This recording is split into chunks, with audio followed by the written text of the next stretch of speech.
Fireworks during the national anthem. We hope fireworks when the game begins.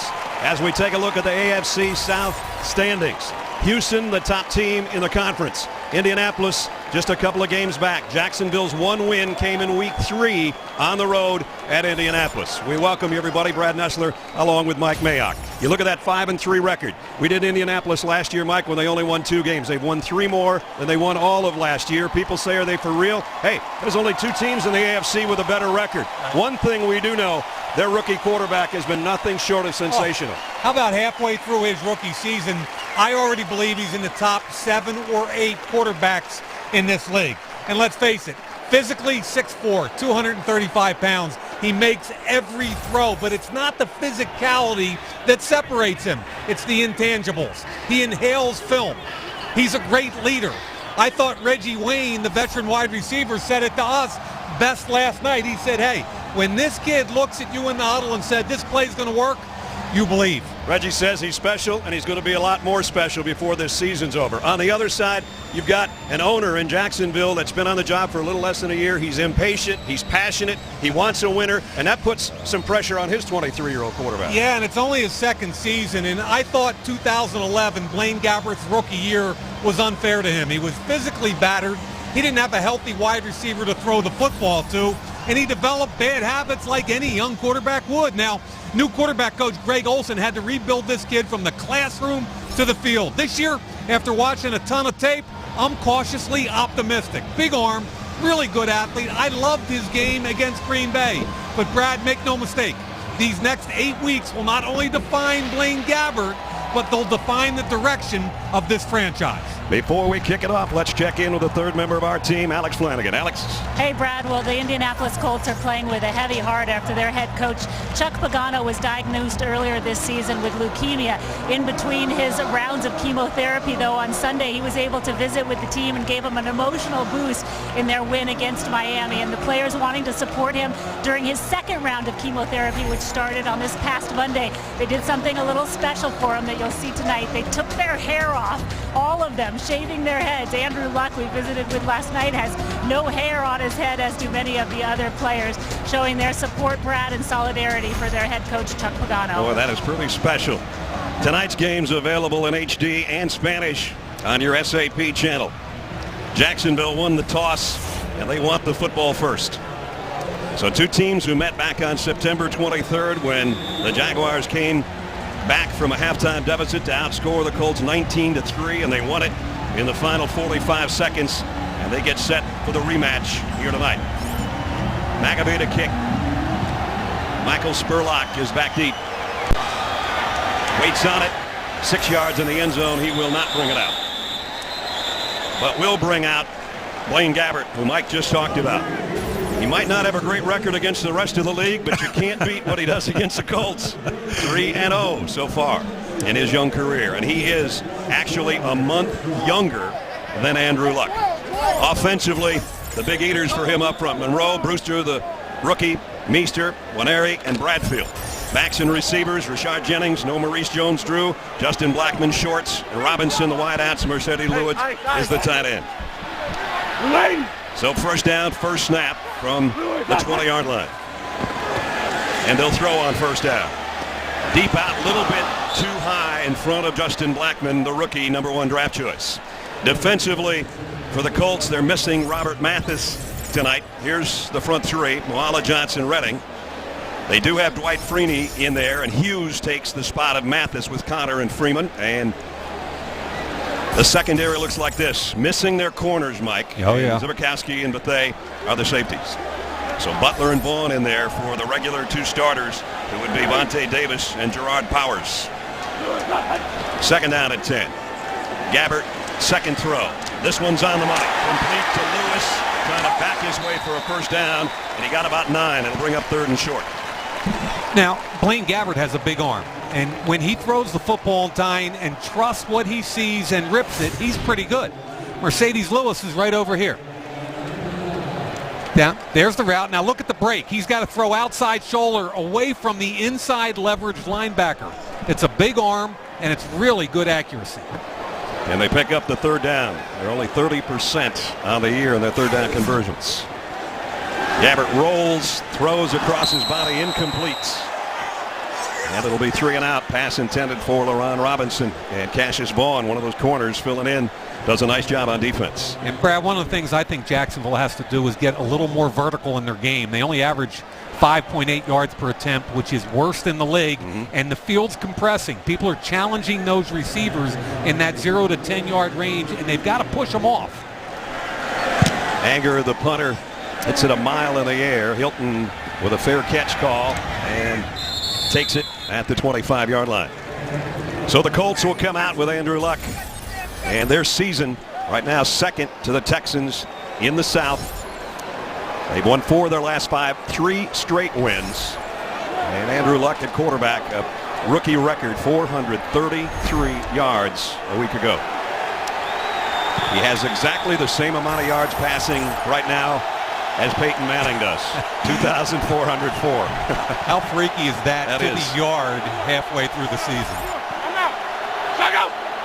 First down for the Colts from their 25.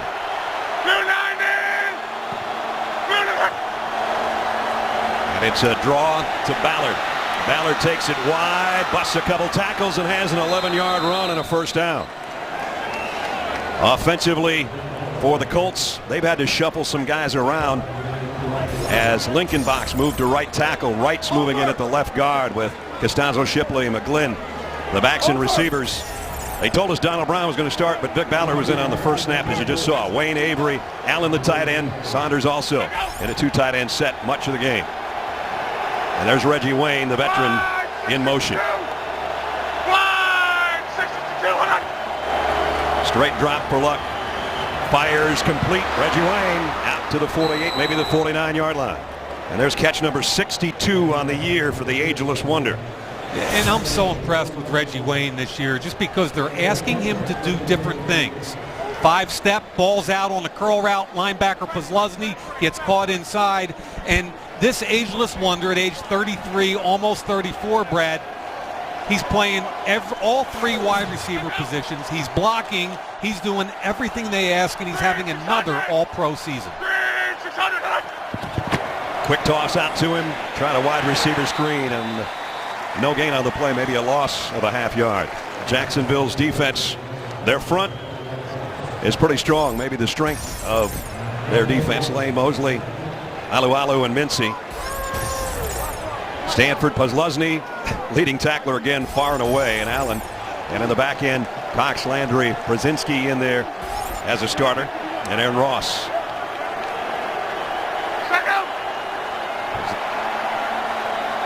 Second down and 10.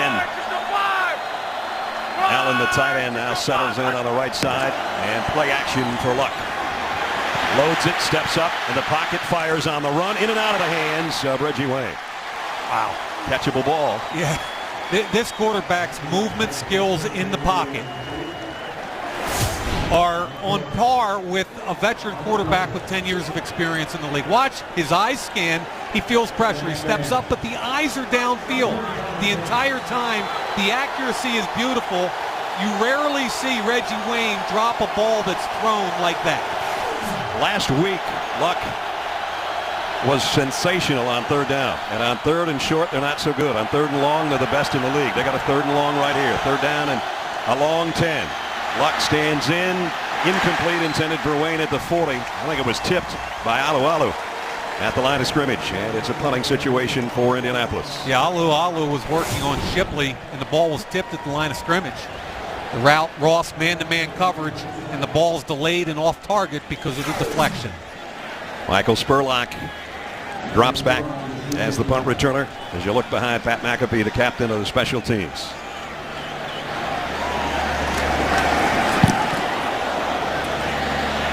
Spurlock camps under this one. Late fair catch call. Took it at the 10-yard line. Just 3 minutes into the game. 2 young quarterbacks battling here in Jacksonville. Gabbert and company on deck when we come back.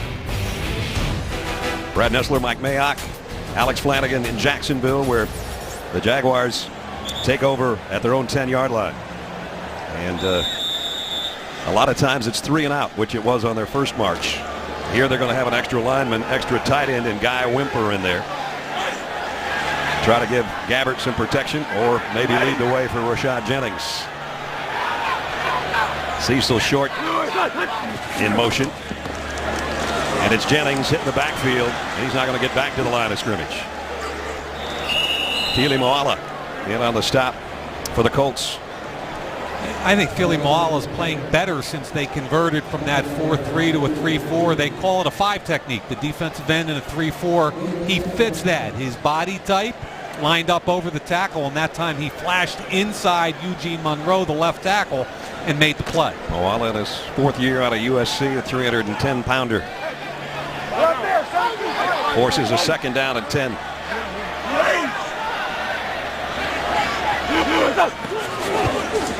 Gabbert, quick throw, and in and out of the hands of his intended receiver at the 15-yard line, and that was Lewis, the tight end. Now you got yourself in a 3rd and 10 situation at your own 10, and that's not good. And what happens here, look how tight everybody is in the line of scrimmage. They've got to drive people off this line vertically. Every defense in the league at this point. Look how the corners are at 6 yards. The safety, they're in man-to-man coverage. There's no room.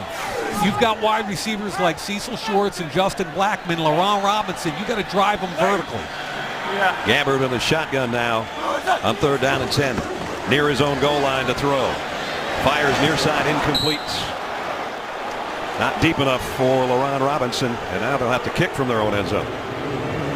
You know, the first throw he made of the game was to Blackman, and it was overthrown. That time he had a chance to make a throw, and it was low and outside. And he's a young quarterback who needs confidence, I think, Brad, more than anything, and it's a bad start. Kick. Hilton has to go to the far side, let it go, and it goes out of bounds. It's going to give the Colts good field position. A little over 4 minutes into the game. We've exchanged punts. Andrew Luck and Indianapolis going to work when we return. There have been a lot of overall #1 draft choices at quarterback in the National Football League's history. And there's some of the faces, including the guy we're watching right now, Andrew Luck. Nobody's had a winning record. He's got a winning record right now, but we've got 8 games to go. And he's got good field position right now at the 43-yard line. Colts would be a wild card team right now if the season were to end, but we're only halfway through.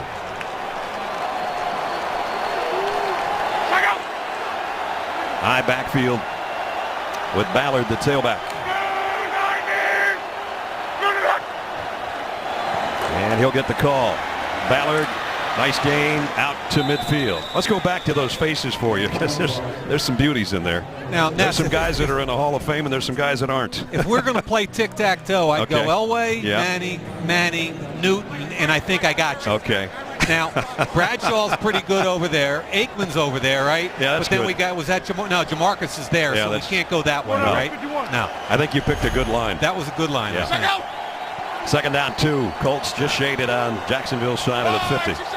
Reggie Wayne comes in motion and settles to the near side. Luck steps up in the pocket, fires, and he's got Reggie Wayne on a crossing route down to the 31-yard line, 1st down. Pick up of 20. Boy, that's really beautiful. They take the vertical threat, Donnie Avery, and they're going to run him all the way down here and then bring underneath from the opposite side Reggie Wayne. Look at the pocket presence again. Steps up, always has his eyes down the field. There's the old veteran breaking off the dig route, which is a deep inside route. He beats the linebacker Russell Allen, who makes a late break on the football, and that's a beautifully thrown ball. 1st down at the 31. The end around coming.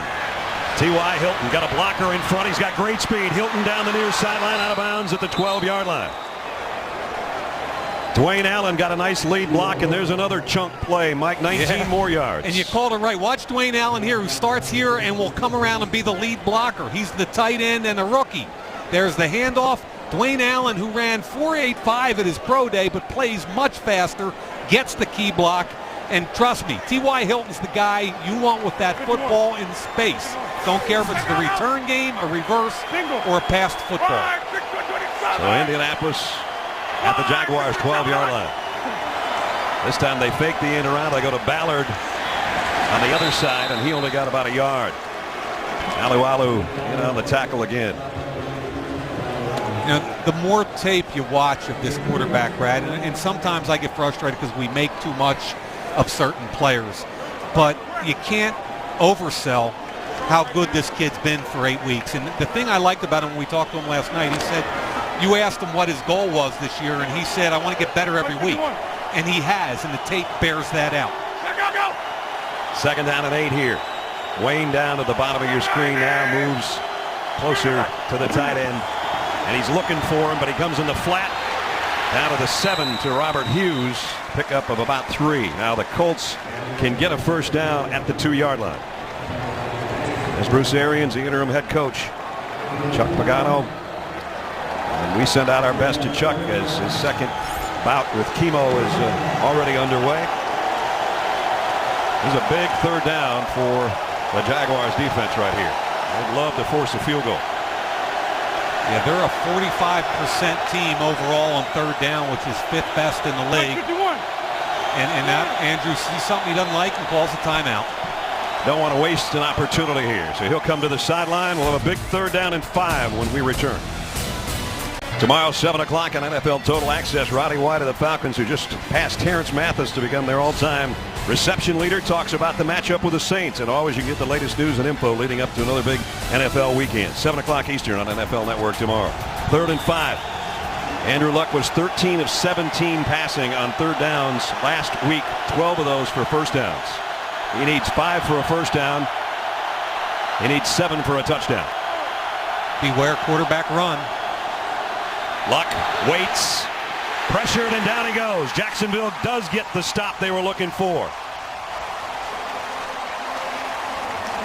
And Alou and John Chick are there on the sack. And what happens is Branch is coming in, Alou is coming around, little twist stunt, and then from the other side, John Chick. Real good pressure, nowhere to go. That middle rusher, which was Branch, the defensive end, forced him up in the pocket, and Alou cleaned it up. So they forced the field goal attempt by Adam Vinatieri. He hasn't been automatic like normal this year. This will be a 31-yard field goal attempt. This one is good. Andrew Luck saying, okay, guys, wanted 7, we'll take 3. Rookie quarterback leads him down, was sacked, though, by the Jacksonville defense. Great shots tonight. Our aerial coverage presented by Southwest Airlines. It is a perfect night for football in Jacksonville, Florida. Right now, Jaguars would like to get something going offensively. 2 3-and-outs on their first 2 possessions. Last week, Brad, they started 4 consecutive 3-and-outs against Detroit, got behind and didn't get the offense going until the second half. So it's really critical they get it moving now.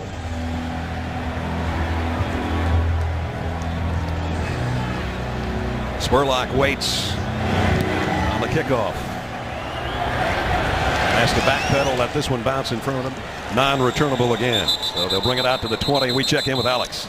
Well, Brad, they could certainly use the help of their running back, Maurice Jones-Drew, to get things going. Maurice inactive for the 3rd straight game this week. He is suffering from a sprained foot and told me tonight as he's wearing a walking boot that he's probably about 2 weeks away from being able to play again. I had our stat guru, Alex, the other Alex on the crew, look up something for me, and he came back with an amazing stat. Maurice Jones-Drew accounts for over 43% last season of this team's offense, so to say they're missing him is an understatement. Boy, for sure. Leading rusher in the league last year. They're missing their all-pro fullback, Greg Jones, as well. Gabbert fires, diving, catch by Lewis. Did he catch it? That's the question. They're giving it to him right now. 18-yard pickup. Let's take another look. Mercedes Lewis, the tight end, dives. Does he control it through the ground? He does a great job getting his hands under it, but let's see it from this angle. I think it was a one-hopper. They're lining up trying to get before. Yeah, they're trying to. Good job. I'd snap it right now because it might be called back. Well, they got it away. Quick throw to the outside is complete as well. Out to the 45-yard line, LaRon Robinson. I think they got away with one, and if I was Blaine Gabbert, I'd snap it about 3 seconds faster. I agree with you 100%. Now, this is a good angle here. Watch. He's great job here, but look at the point of the football. Does he control it all the way through? Does it bounce into his chest? I think it bounced, and I think Jacksonville did a great job getting over the ball and getting it out. They've been looking for some breaks. Maybe that's the first one of the night for him. Second down and 2. They haven't established anything on the ground yet tonight. They'll try to get Jennings a first down run, and they got it for him out to the 49-yard line. That's the best run of the night by the fourth-year tailback out of Liberty. And they moved the sticks. So back-to-back passes, one questionable, one not by Gabbert. And the Jaguars are out near midfield. Good cutback that time by Jennings. Got in behind the right guard, Waneri, and up the field for the first down. Go Simon Sally! Simon Sally! No. You're on 58! Go! Ready to go! First down throw coming, maybe. Got it away and caught by Lewis. And penalty marker. I think we're going to have pass interference on Freeman, but Lewis caught it anyway. Yeah, and really good. They've been working already on Freeney. Defense number 50. Penalties decline. First down. Watch Freeney working from this side. Little spin move.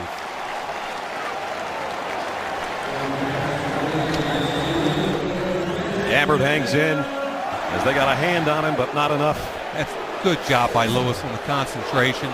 Good job picking up Freeney on his spin move. And I kind of like Gabbert with this tempo offense. Got a little rhythm going. And Jennings sort of backpedals his way for a couple of yards. Nevis made the stop. Mike Mularkey's first year as a head coach here. Came over from Atlanta, where he was offensive coordinator for several years. Again, we expected a tempo offense from the Colts. We're getting it from the Jaguars as well. Sometimes I think the young quarterbacks react better when they just get over the ball and go. This time, Gabbert's going to run out of there, and he's going to get a first down and slide his way down near the 27-yard line. Nice scramble by Blaine Gabbert. Pick up of 10. The two defensive ends, or in this case, the outside linebackers in this defense, really come hard. He does a nice job finding his way through the trash. He's a better athlete than people think. He runs pretty well. 4.7 guy in the 40. And again, Brad, tempo, over the line of scrimmage, not enough time to think about it. You got to be thinking about the next play. The next play starts at the 28-yard line. First and 10, Jacksonville trailing by 3. Jennings and stutter step into the hole. Gets down near the 25. We'll give him 3 yards. Corey Redding in on the tackle. You know, Alex just told us a little bit about the tailback, Maurice Jones-Drew, who had over 170 yards rushing against Indianapolis early this season. And I think the thing we forget about is Greg Jones, the fullback, is also out, and he's an all-pro type fullback, right? Yep. Mike Mularkey said if he could have gone, he would have. He thinks he's the toughest guy he's ever been around. Talking about Greg Jones. Second down at 8 here. Empty backfield. Gabbert. Quick drop, throws, complete to Jennings. Got to the 20, and now they're going to say incomplete. He was bobbling it as he went down. Foku was the guy covering the linebacker. So here's the biggest early third down of the ball game for Jacksonville. And the ball was thrown behind them, and you can see to complete the catch, he's got to get both feet down plus an element of time, and he never really had full control of the ball. But that starts with the ball being thrown to the wrong shoulder. Montel Owens comes in as an extra receiver, and he's in motion right now on third down and 8. Now he'll settle in the backfield. Here comes a blitz. Gabbert throws in and out of the hands of his intended receiver, and that was Cecil Shorts. You mentioned Montel Owens was in motion. There's a reason they brought him in motion, and that's the chip on this guy right here, Dwight Freeney. That gives Gabbert the time. That's a good job by the running back. And Cecil Shorts, the ball might have been a little high. Got to make that catch. Not to mention, pretty good job of the chip on Freeney with a bad shoulder. That's the problem he's been having. Exactly. He's been out the last couple of weeks and may be the best special teams player in football. Scobie has hit his last 20 field goals dating back to last year. 44-yard attempts. Shouldn't have said it.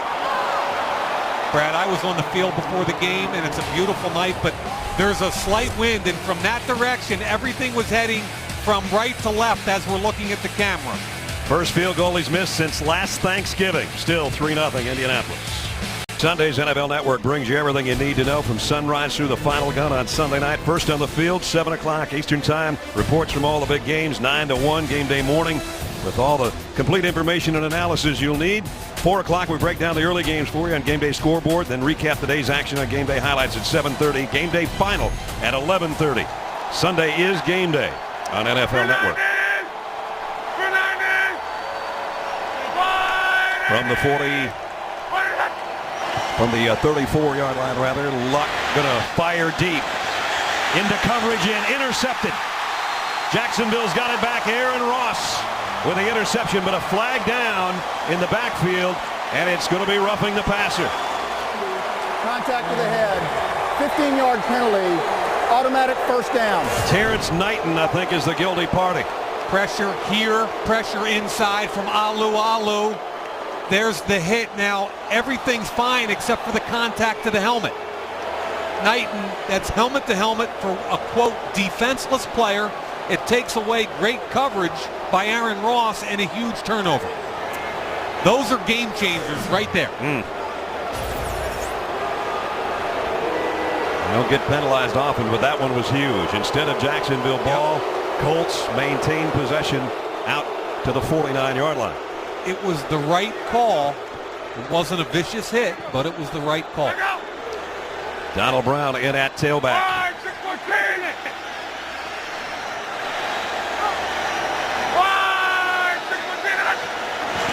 Quick throw out to Reggie Wayne. Blocker in front.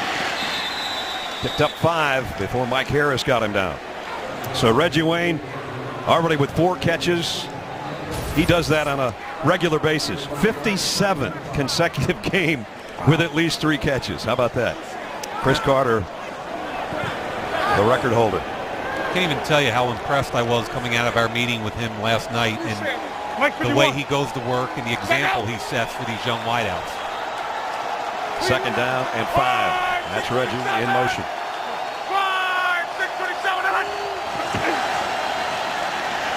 Brown trying to weave his way through the traffic. Got it to the 43-yard line. Poslusny in on the stop. Going back to Reggie Wayne for a second. You said, Reggie, you've been around a long time. You're 32. He looked down. He never looked up. And I said, Mike, you're giving my man some love because next week is his 34th birthday. He was going to take that year. No, he reminded me of a woman there. I mean, that age thing was important to him. And in football, it is. People start saying you're over, you're done. I can't get over his work ethic and what he does for this ball club. You're not supposed to be this good when you're 34 years old. Exactly. Third down and a couple. Oop, drop, snap. But Luck got the handoff to Lon Carter, and he got the first down. It's interesting because the linemen don't know this happened. They have a heavy to the left. They have an extra tackle in the game. Luck doesn't get the fullback. There's a hesitation with Carter, but look at the guys up front. Wrights, Costanzo, Sowell. They're all blocking up front, and they get the first down. Just another shot there. Really a young kid that doesn't panic. No, exactly right. He could have fallen on the ball right there. Yeah, picked it up and completed the play. First down at the 39. Brown cuts it back inside. Picked up a couple. Jeremy Mincy in on the tackle as we're down inside the final minutes of the first quarter. Remember, the Colts got it down to a third down situation inside the 10, and that's when Luck was sacked, and that forced the 31-yard field goal by Vinatieri. You know what I think is happening in the pass game is Jacksonville's best part of their defense is their front, and Indianapolis has 2 starters in the offensive line out, right, and they're getting a lot of pressure on Luck. He's in the shotgun this time on second down and 8. Here they come after it. Fires, diving catch by Wayne, and he got close to the first down. In fact, he's got it, I think. Really good job. Donald Brown picks up the blitz coming off the edge. The nickelback Mike Harris, that gives time. Another first down. And so far, even though the Colts have only 3 points, it's been the Andrew Luck, Reggie Wayne show through the first 15 minutes. End of 1. Colts trying to pay the Jaguars back from an earlier season loss. They're off to a field goal start. to end the first quarter. Reggie Wayne after this catch. Watch what he does. He goes down, catches the football. Now look at Brzezinski, the safety, second-year player. Doesn't touch him, runs right by him. Reggie dives for the first down, and Aaron Ross gets him. Talk about a heady veteran play, Ness. Now, there is a rule in there that if you've given yourself up, had he gone into a fetal position, that's a different story. But they didn't touch him, and he wasn't done moving the football down to, in this case, the 29-yard line and a first down. Play action. Luck steps up in the pocket, throws, complete to Wayne. Out of bounds at the 8, first and goal, Colts. Reggie Wayne's just abusing people tonight. It was a single high safety, which means that it's effectively man-to-man on the edge. So he's going to drive Cox deep. He gets him turned around twice. There's 7 yards of separation there. I mean, that's a throw where Andrew Luck could make that 100 out of 100 times because of the move by Reggie Wayne. And Reggie Wayne said, I'm smiling more this year. I'm enjoying every down. You saw a big smile on his face after that one. That's gotten the Colts down to first and goal. Andrew Luck's hit his last 5 passes. And now it's Donald Brown who hits the hole inside and gets inside the 5. Does a good job getting in behind the rookie Dwayne Allen's block, the wingback that time. I really like the way they're zone blocking and cutting back. Brown leads them in rushing. Came in with 319 yards on the season. He's had some injury problems as well, a back and a knee. But tonight he's in there. Didn't start, even though they told us he was going to. Ballard was in on the first snap. I think they're going to call a timeout here. They didn't have the personnel grouping in the game they were looking for. So second timeout taken by the Colts, but they're down close. Now the second down and goal. He'll come over to talk things over with Bruce Arians. Mike McGlynn making friends between plays. He's a little aggressive during plays, so that's about his only downtime. So with the clock stopped here, 13:52 remaining. This Thursday night matchup. Don't forget, we've got more coming up. Talk about rookie quarterbacks. How about Ryan Tannehill? Doing a great job for the Miami Dolphins. Fitzpatrick and C.J. Spiller and company for the Buffalo Bills. We look forward to joining you next Thursday night, 8 o'clock on NFL Network. Tannehill's playing his tail off, and Reggie Bush is looking like you thought he was going to look. Second and goal. Luck rolls to his right, pump fakes. He might keep this for the corner, and he does. Touchdown on the run. 5-yard touchdown by Luck. His 4th rushing touchdown of the year. Keep in mind, this kid's 6'4", 235. There's his dad, Oliver. Played against him when he was a quarterback at West Virginia. Flow this way. Luck takes it the other way. This is a bootleg. Pump fake. He ran 4.62 at the combine on my watch at 235 pounds. This kid's as impressive an athlete as Cam Newton is, but nobody talks about that.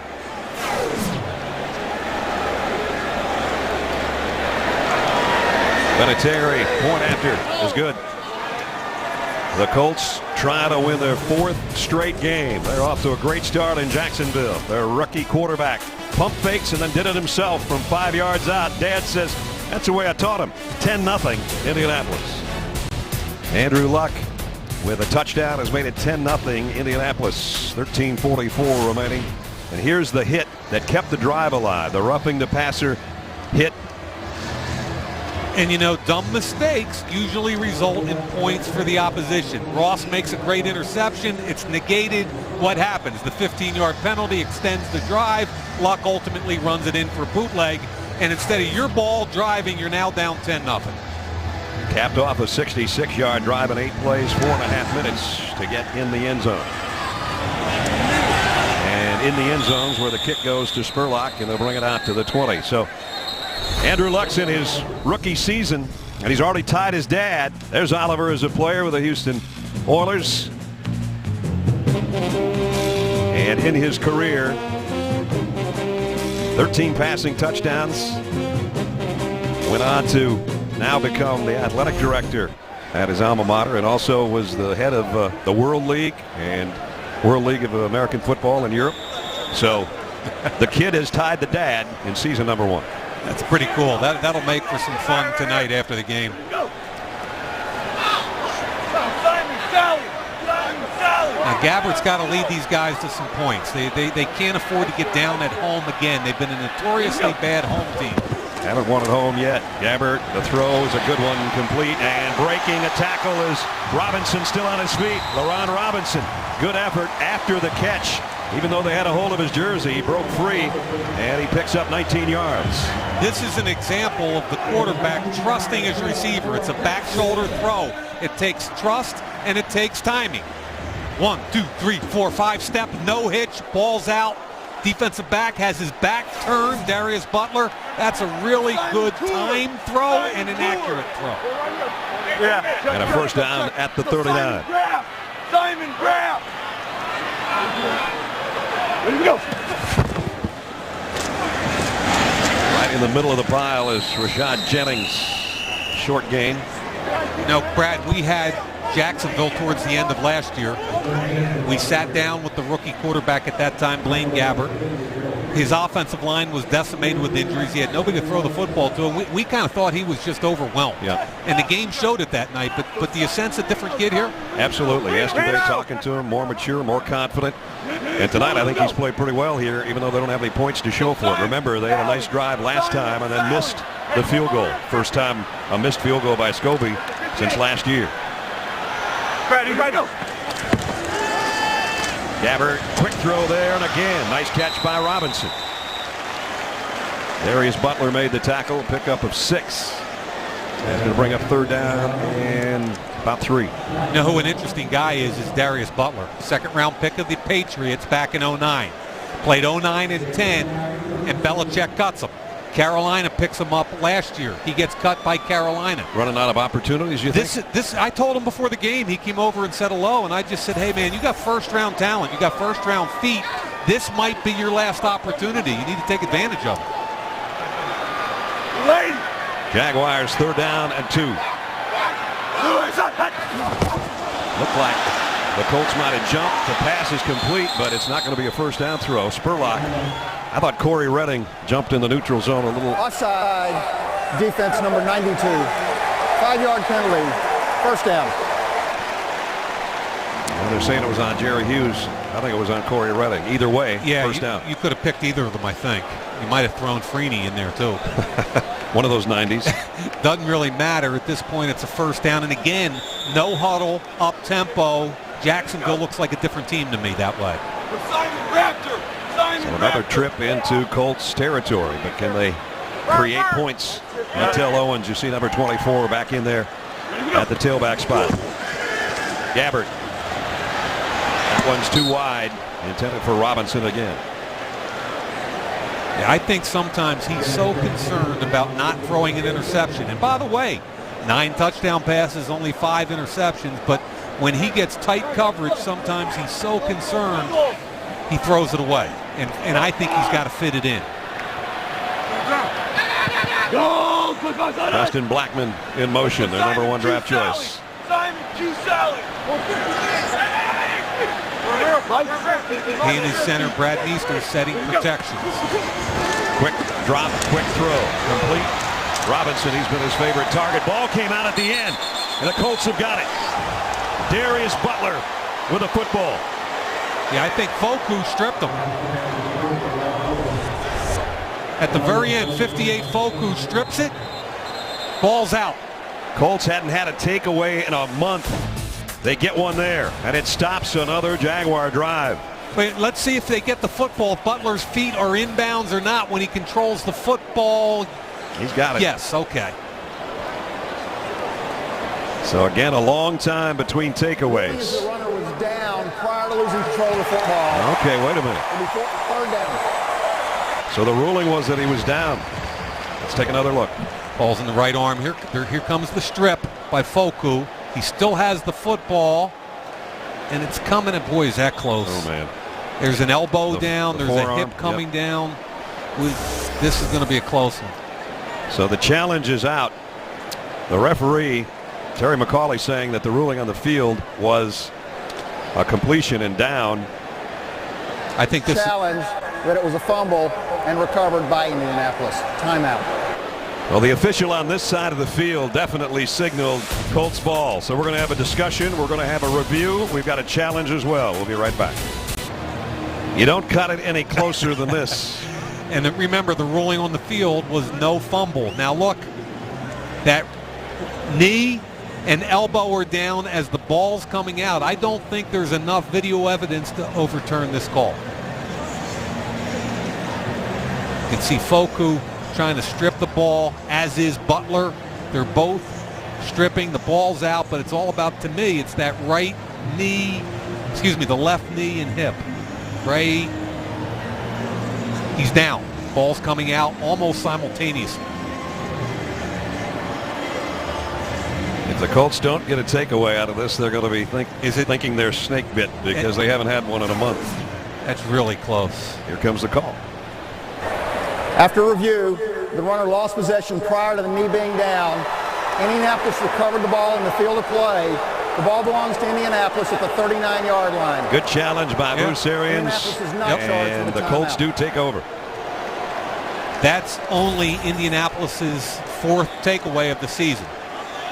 2 interceptions, 2 fumble recoveries. Give Darius Butler and Moses Foku credit for stripping the football out. So the Colts take over with a 10-point cushion and 11:23 remaining in the half. At the 39-yard line. Second!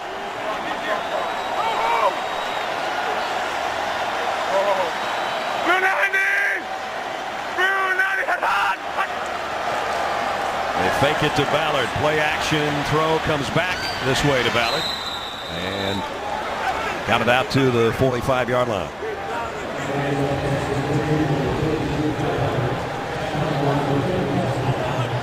Kind of like almost every pass play in this offense has a vertical element to it. Forces you to respect the deep ball, especially with Donnie Avery running the vertical. And then it's a lot more room to dump it down like you just did to Ballard. Ballard got 7 out of it. Second down along 3. 5, 6 foot 3. 5, 6 foot 3. Ballard takes it off the left side of midfield, and he's going to have a first down. Ballard, a rookie out of Mississippi State. We get the double team from behind, and look at the tight ends here working in tandem. Both Allen and 85 is Wesley Saunders. Okay, he gets the key seal block there. Saunders was with Bruce Arians in Pittsburgh, which is why they picked him up, because of the injury to Kobe Fleener, who was the first pick in the second round. We didn't mention Kobe Fleener being out of the lineup. He's got 21 catches already on the year, too. Got a shoulder injury. First down right at midfield. Luck. Play fake, steps up, fires deep. Caught. Avery to the 5. Wow. 45-yard pickup. Donnie Avery is one of the fastest receivers in the National Football League. And it's really not a double move. He's just going to take him out to Aaron Ross outside a little bit there, and now he's going to take off. Now, Aaron Ross misplays it. He had coverage. He was over the top. I don't know why he stopped and jumped rather than just continue to run with the receiver. Give Avery credit for the concentration to finish the catch, but Ross had him covered. It was just bad ball skills with the ball in the air. 7 straight completions. That one officially 44 yards. They spot it at the 6 where it's first and goal. Ballard hit in the backfield. And he got back to the line of scrimmage, and that's it. Jacksonville's defense has been out there too long tonight, and they're trying to come up with another stop. They got one earlier in a situation similar to this when they sacked Luck and forced a field goal. And they desperately need to do that again. They don't want to be in a 17-0 hole here in the first half. They've been spanked at home all year. On the road, they beat Indy, 2 overtime losses, and a real good game against Green Bay. At home, it's been ugly. So far, they've been outscored 136-34 at home this year. Here's a toss sweep to Ballard. Trying to take it wide. Nice stop by Pusluzny, running them out of bounds at the 5.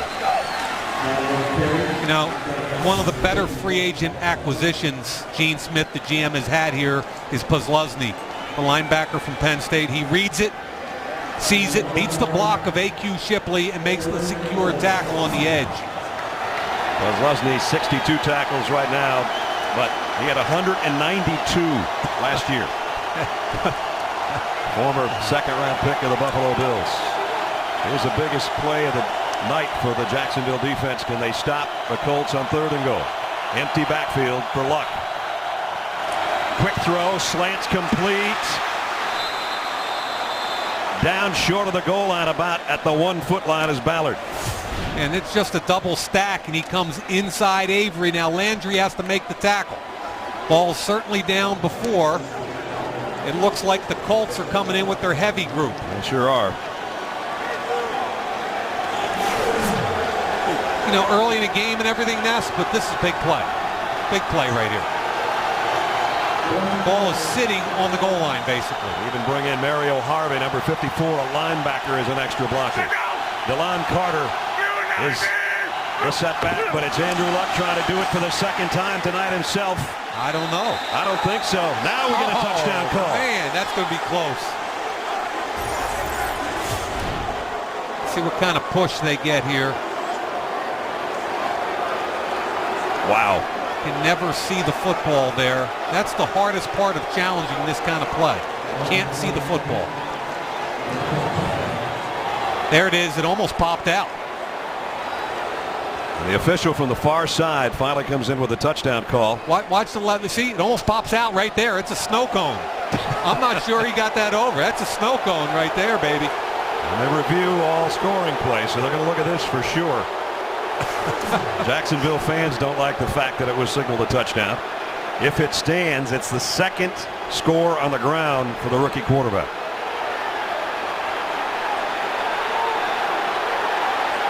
Mike Mularkey thinks it's Mularkey.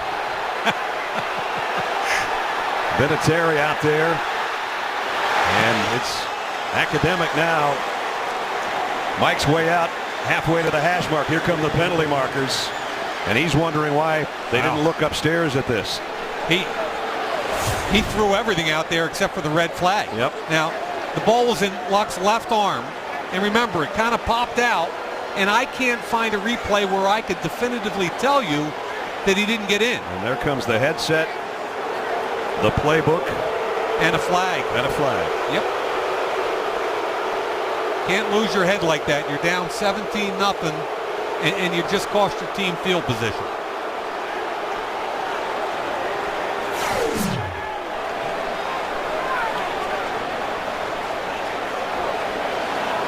Terry McCauley. I know 1-7 is brutal. And the way they're losing tonight is brutal, but you can't lose your head, not when you're the head guy. Remember, the 44-yard pass play to Avery from Luck set him up at the 6. And then the second rushing touchdown of the night by Andrew Luck. 17-0 Colts. The Colts are going to be going with the kick from midfield following the unsportsmanlike conduct penalty on Mike Mularkey. Again, Andrew Luck bobbling the football. Yep. And then it was just a mass of humanity right there. And the point of the ball is almost loose again. The official on the far side came down. As you see him in the background, he's the first one to signal touchdown. And the problem is, whatever the call on the field was, it was going to stand because there's no video to overturn it. Easy touchback on the kick. Colts trying to win their 4th straight game and off to a great start, up 17. In honor of Veterans Day, for every point scored during the NFL's 32 Salute to Service games, the league will donate $100 to each of the nonprofit partners, the Pat Tillman Foundation, USO, and Wounded Warrior Project. To join the salute and learn more, visit NFL.com/salute. And a lot of our men and women in the service here tonight. Great contingent. Had a great scene before the game, if you missed it, with the national anthem. And the only thing that's not going well for the Jaguars on their home field is what the Colts are doing to them tonight as they get maybe a yard out of that play. But they've had enough miscues to last the entire game so far in the first half. First, a missed 44-yard field goal by Scobie, his first missed field goal since last Thanksgiving. Then they keep a drive for the Colts alive with the personal foul right there, and that negated an interception on the very same play. And then LaRon Robinson letting go of that football, recovered by the Colts. They go down, they get another touchdown and it's 17-0. Quick pass, LaRon Robinson, a pickup of 5 or 6, and he's been the #1 target tonight for Blaine Gabbert. Yeah, that's his 5th catch for 47 yards. And again, I like Gabbert in this up-tempo offense. I think he's thinking less in the huddle and just on the field directing traffic, identifying the mic, and as I say that, they get back in the huddle. 3rd down and 4. They bring an extra running back in there, Jalen Parmalee. You can see Jennings, the other tail, he's offset here. Typically means they want to get him in the route. Gonna go down the sideline. Oh, what a... Shorts had a hand on it and couldn't hold it. He's saying he caught it. And the line judge says no. Shorts working on Cassius Vaughn. Not a whole lot of room on the sideline. One hand, see if he's got a foot. The second one, it depends on whether they say that first foot. Remember, ball gets dropped. You've got to catch that football and retain it through contact with the ground. See? And they blow the play dead. Challenge comes in at the very last second. It would have been a 30-yard or will be a 30-yard pass play. There's a bunch of things happening on this play. Now, did you give him credit for the one-handed catch? And once his foot's out of bounds, the play's over. Indianapolis challenge. At that point, he doesn't have to hold on to the football anymore. Remember, if you give him credit for that foot is 1, this foot is 2, he's in, and then the 3rd foot hits, and the fumble doesn't matter. Cecil Shorts before that break, and the challenge making what appears to be a one-handed catch. He's got both hands on it, the left foot down, twisting the right foot down. Should be 1-2, forget about my shoe. Right, and when that 3rd shoe comes down out of bounds, the play should be over at that point. 1, 2, now buckle my shoe, out of bounds, done. Now, that only matters, that is only the deal if they give him credit for that first foot with the one-handed catch. Tell you one thing, the Cecil Shorts kid, Brad, everybody we talk to in the Jaguars building loves this kid. He's from a small school in Mount Union, and they all say he's got a chip on his shoulder. He's got that small school chip. When I watch him on tape in college, he was the Wildcat. He's a wide receiver. He played some quarterback. After review, the receiver lost control of the ball going to the ground. The pass is incomplete. I'm 0 for November. Yeah. 4 on the 25.5-yard line. Please set the game clock to 6:22. Boy, I thought he controlled it all the way. And I understand the transition from the one hand to the second hand coming on the football, but I haven't hit one tonight. I'm with you. And all of them have gone against Jacksonville, every one of these close calls. Mike Malarkey said to us yesterday, we need a couple of plays to go our way. They're sure not getting them tonight. No, that ain't happening. So, punting situation, again, instead of a first down in Colt territory, they end up having to kick it away. Hager, their rookie punter, out of Cal. Not a good kick, but he's been good all year. And Colts let it go out of bounds. And they'll take over with a 17-point lead. Brad Nessler, Mike Mayock, Alex Flanagan. You know, you'd like to see something go right for Jacksonville. They haven't won at home. Right. They haven't gotten a point tonight. You saw how badly they've been outscored when they played on their home field, and they played better on the road.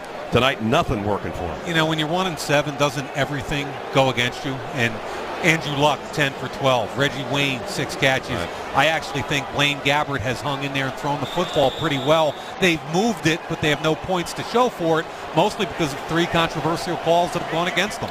So, Colts ball at the 29-yard line. Quick slants, complete on the fly, and all the way to midfield is Levon Brazil.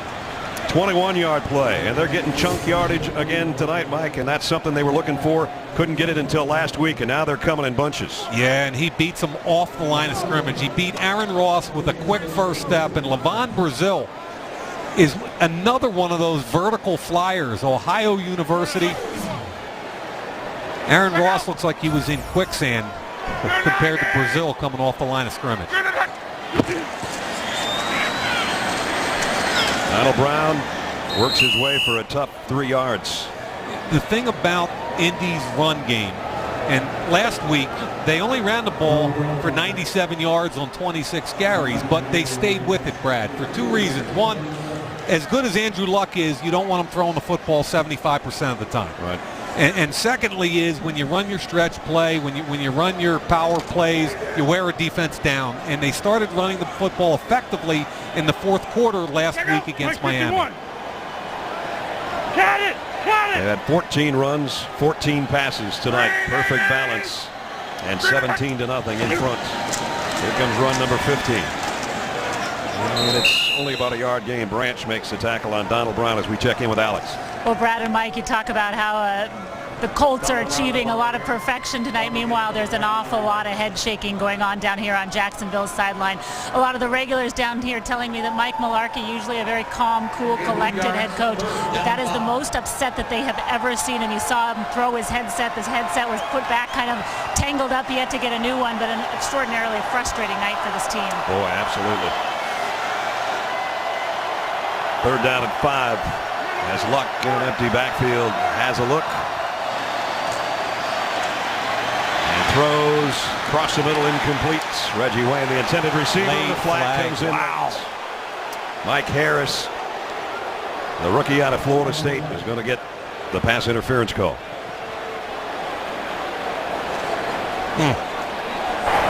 Pass interference. Defense number 42. Automatic first down. Joe Wright's the left guard, is going to kind of get beat. The ball has to come out. It's Reggie Wayne coming back to the football. Mike Harris on him. You know, I just like to see it come out more quickly than that. I hate when I see a delayed penalty come. They're calling out Brzezinski. He was nowhere in the area. He was on the nickel, Harris. So first down at the 40. 4:10, 4:11 remaining in the half. Indy's got 1 timeout left. Brown, his best run of the night, takes him inside the 35-yard line. Poslusny, the middle linebacker, made the stop. Talked all week about how impressed I was with Reggie Wayne blocking, and all night long, 10 to 12 times a game, they ask him to get a block. There he is on the backside, right there. Good job on the nickel back. Whether it's a nickel back or a defensive end on the backside of their zone scheme, it just amazes me how he throws that 33-year-old body around for the good of the team. Not only that, he goes in motion a lot. He said, I used to just stand out there. I'm in better shape now just going in motion. Brown keeps the legs driving. Tough run to the 30, and he might have another first down. What's really intriguing to me, and here's Donald Brown. They're in their gun. They pull. There it goes, number 76, pulls up in there. Joe Wright's a former basketball player from Western Michigan, and he's kind of an interesting kid, Brad, because the Ravens took a flyer on him out of Western Michigan, a power forward. They thought he might be a tight end, then they kicked him inside. They trained him for a couple years. Indy signed him away from Baltimore, and he's become their starting left guard. Good athlete. Pick up the first down at the 30. Luck looking left all the way down the sideline, intended for Wayne. Eric Cox was covering. That's probably Luck's first bad throw of the night. I mean, he had one-on-one coverage with Reggie Wayne on the edge, and an opportunity slides to his left, and he's got an opportunity to throw this thing not on that shoulder, but watch this. That's a heck of a move right there, and now he's won. No need to throw it over that back shoulder. Just lead him into the end zone. First incompletion in his last 9 attempts, 10 attempts, 9 straight before that one. Back to Brown right in the middle of things for a couple. Tyson Alualu, who's been involved in a lot of tackles tonight, made that stop again. And Brad, this is where Jacksonville's defense has got to make a play. I mean, you're talking about 17-0. The clock's at 2:25 and rolling here before halftime. A, you can't allow another touchdown for sure. And B, you'd like to get a turnover or something and even get the 3 points off the board. And don't get another penalty. Oh, man. The fans are trying to help out their defense. 3rd down and 8. This is where you got to step up and make a play. That takes us to the 2-minute warning. Right now it's all Colts on the road, looking for their 4th straight win, leading 17-0. Coming up on the Lexus Halftime Show, breaking down Andrew Luck's running prowess. Brad, he now has as many rushing touchdowns this year as Vic and Cam Newton combined. Good stat, Rich. See you guys at halftime. 2 minutes from now, 8th play of the Colts drive again. Mike, what you want? Start it. 3rd and 8. Huge play here for Jacksonville. Middle. That's 2. Empty set for Andrew Luck. Got hit as he threw, and it's intercepted. Picked off, and the Jaguars do make a play. DeJuan Landry going the other way, laterals it to Brzezinski, and the Jaguars have it back. See the tackle Luck made? It's a heck of a hit. Significant pressure causes turnovers. Double A-gap pressure, they both drop off. But look at Alu. Ball gets thrown way up in the air. Landry makes the pick. And at the end of this, watch number 12 flash. Right there. Looked like a safety. Makes the hit. There's the dish to Brzezinski. And what did we talk about, Ness? They had to step up and make a play, and it's a combination, first and foremost, of pressure from the defensive line. DeJuan Landry, that's his first interception as a Jaguar. I wonder. And the first interception thrown by Andrew Luck in his last 76 pass attempts. Here's Landry giving it up on the lateral to Brzezinski at the end of the play.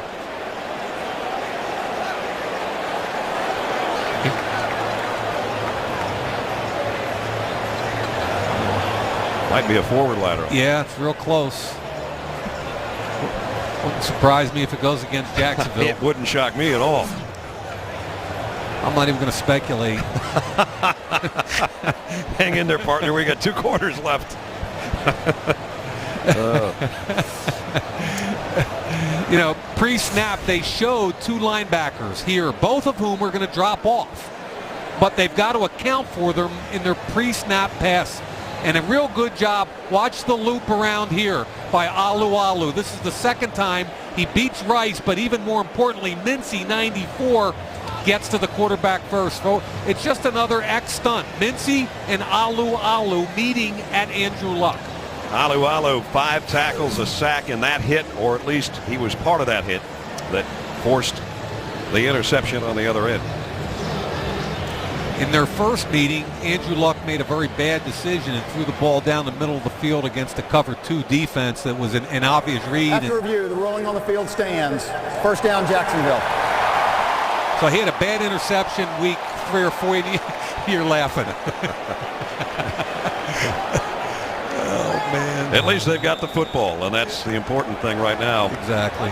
Now can they maybe put something together here in the last 148? They've got a full complement of timeouts to work with. Gabbert.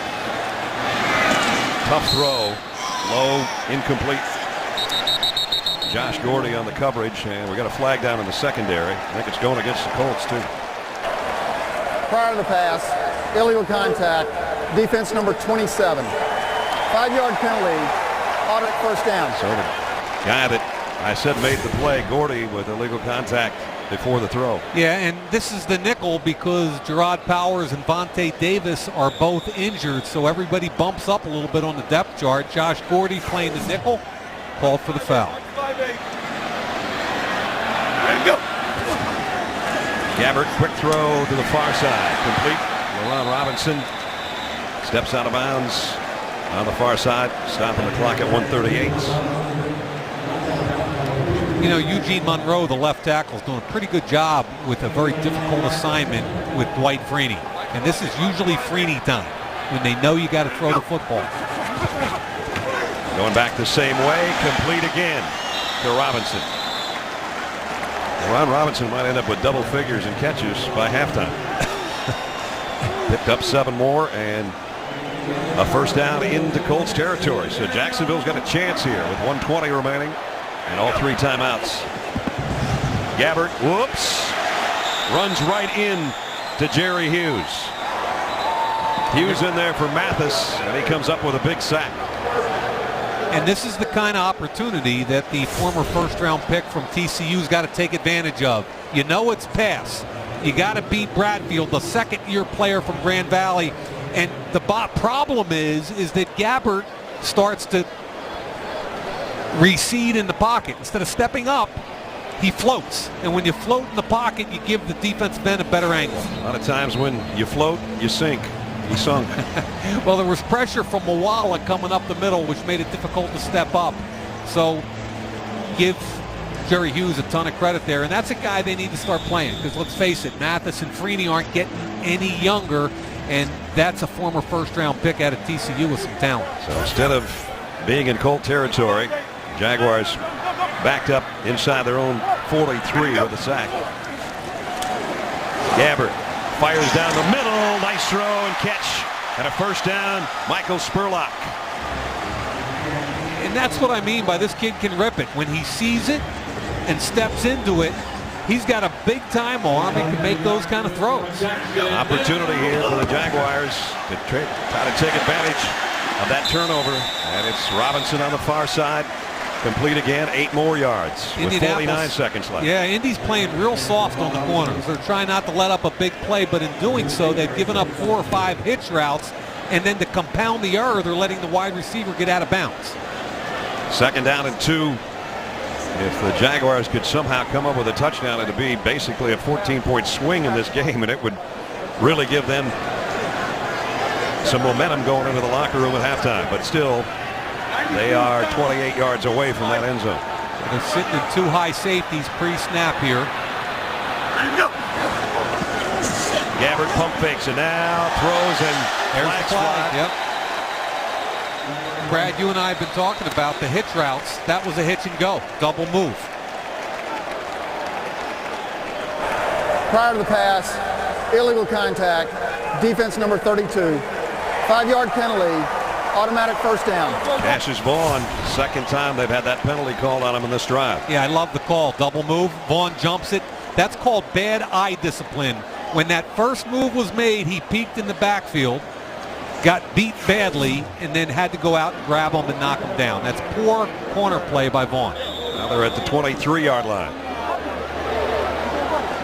Robinson, Gabbert's favorite receiver, out there to the top of your screen. A 4-receiver grouping for Gabbert, who fires near side, incomplete this time. Cecil Short's the intended receiver. The interesting thing about that pass interference penalty is, as bad as the technique was, it was actually a smart play to knock him down, because it was going to be a touchdown.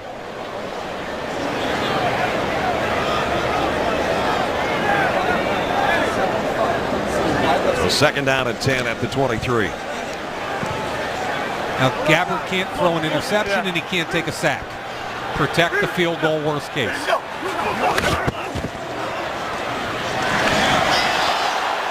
Incomplete, intended for Shorts again, and it was Cassius Vaughn covering again. This time no flag. And I think they have to continue to make these corners work. They're backup corners. Vaughn's all over them. You could have called a pass interference on that, but I kind of like the non-call. It was incidental, but you got to push these corners further off the ball. They're really jumping everything. Double moves, some vertical routes. Jacksonville hasn't converted a third down. Boy, do they need one right here. Or as Mike said, at least don't give up the field goal try. Worst case. Third down and 10.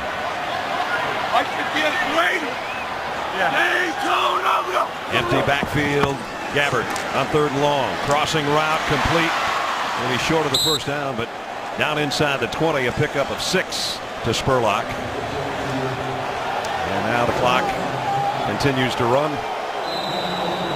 And now timeout taken by Jacksonville. It's fourth down and about 4. Spurlock ran what's called a jerk route there, where you present your numbers to the quarterback, hesitate, and then continue. It was man coverage. I thought he had a chance to take that thing down the field a little bit, take a shot at the end zone, but I think he's at the point in his career, Brad, where he's trying to protect everything. He doesn't want to make a bad throw. He doesn't want to throw an interception.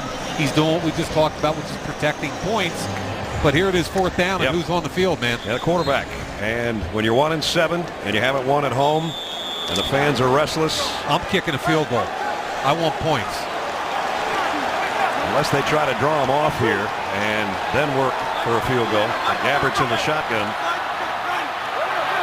So Mike Mularkey rolling the dice here a little bit. I think he got him.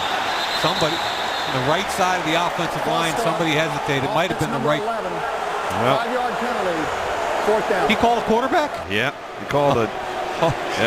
That's that sudden and abrupt movement. That's a new rule instituted this year, both on the quarterback and the offensive center. If he makes a sudden and abrupt movement with his shoulders or hands like that, now I hate that. That might have been the correct call. I hate that so much I can't even tell you. I mean, Mike come on. Mularkey's not crazy about it either. They've been doing it that way for 40 years, and come on, every rule change in the history of this league benefits the defense. Getting tired of it. Josh Scobie benefits the offense. Excuse me, Ness. To try to get something on the board here before halftime. 40-yard field goal attempts. And this one he's got after missing earlier. So the DeJuan Landry interception does turn into points, be it only a field goal, with 17 seconds remaining in the first half, and Jacksonville on the board.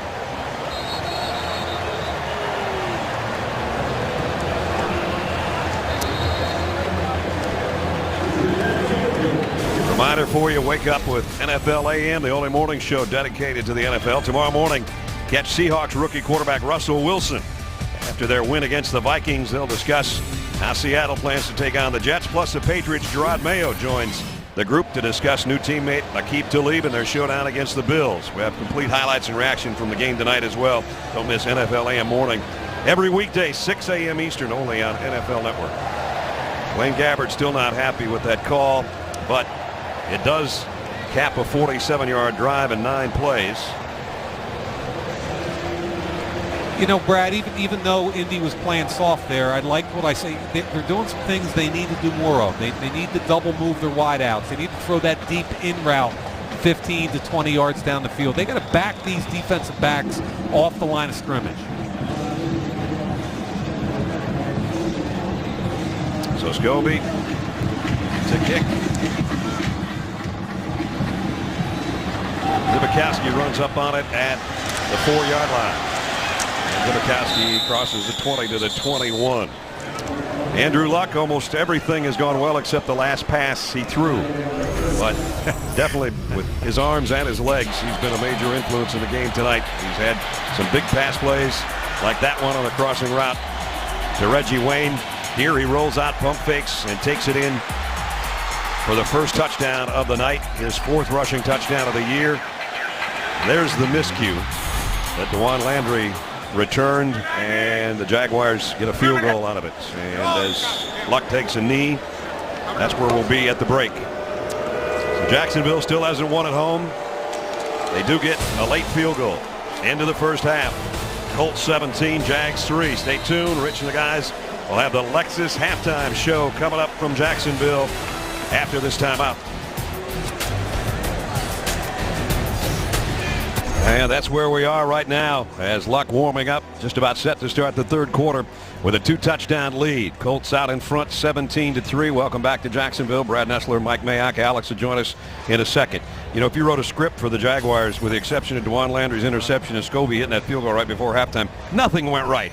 But for the Colts, a positive ball game again, even though one mistake made by Luck. Andrew Luck, a couple of talent evaluators in the league stopped by at halftime, and they're just all blown away by Andrew Luck. And I think if we look at his first half, he was 11 for 15, 143 yards. Obviously, this was the key penalty in the first half. Instead of a turnover, an interception for Jacksonville, it turned into a touchdown on a bootleg.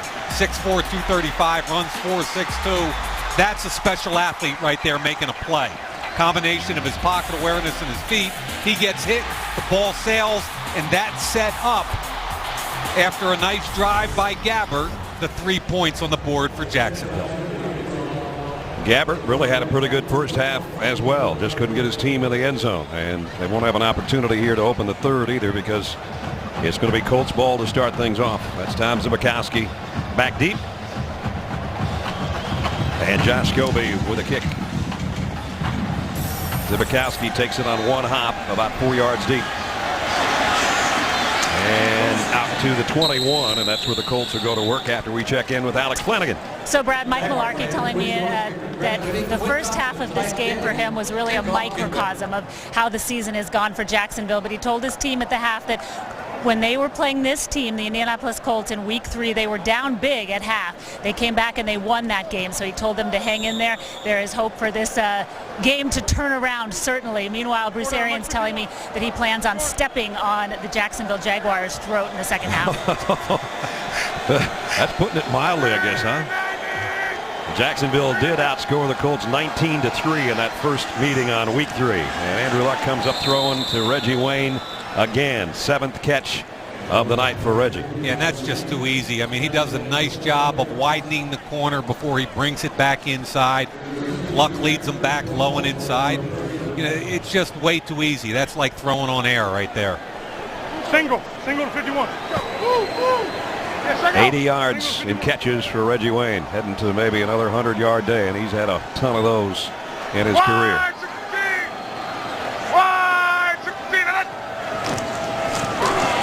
Ballard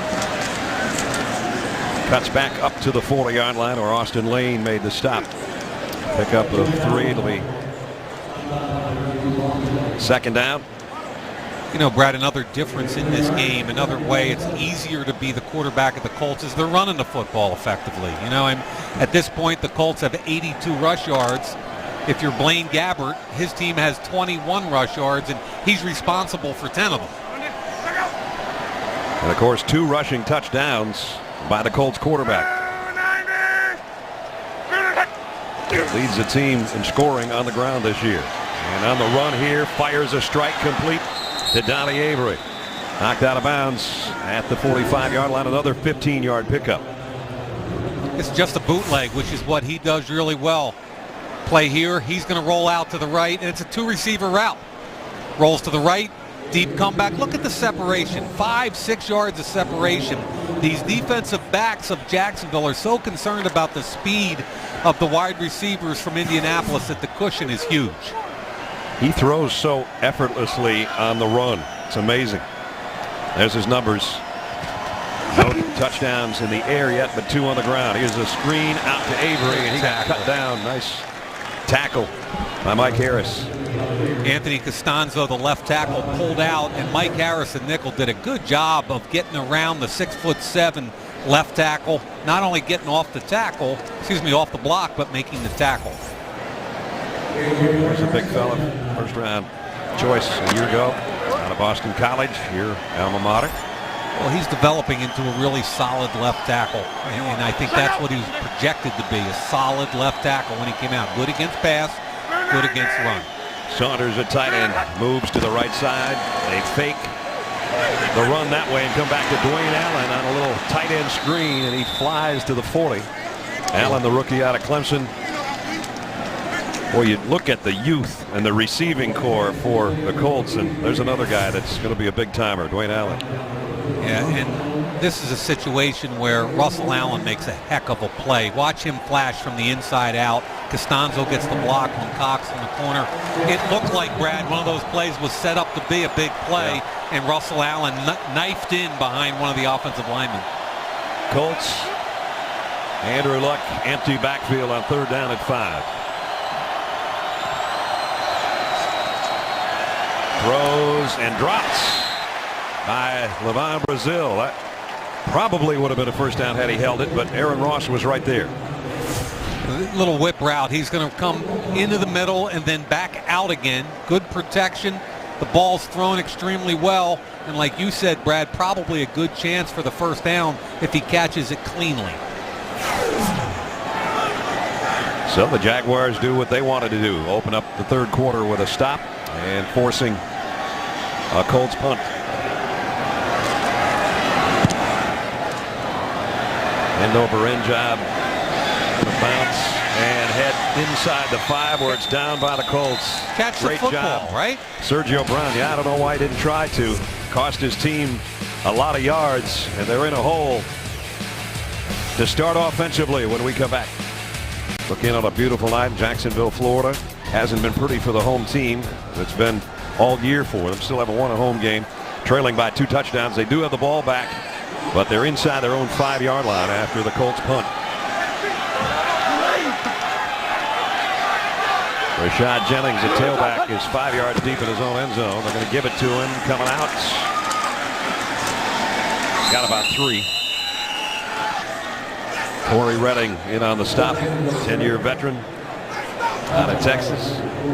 I thought he was a really key acquisition for Ryan Grigson, the new general manager, because you bring in Chuck Pagano, who ran the defense in Baltimore, which was a 3-4 base. Corey Redding was an important part of it.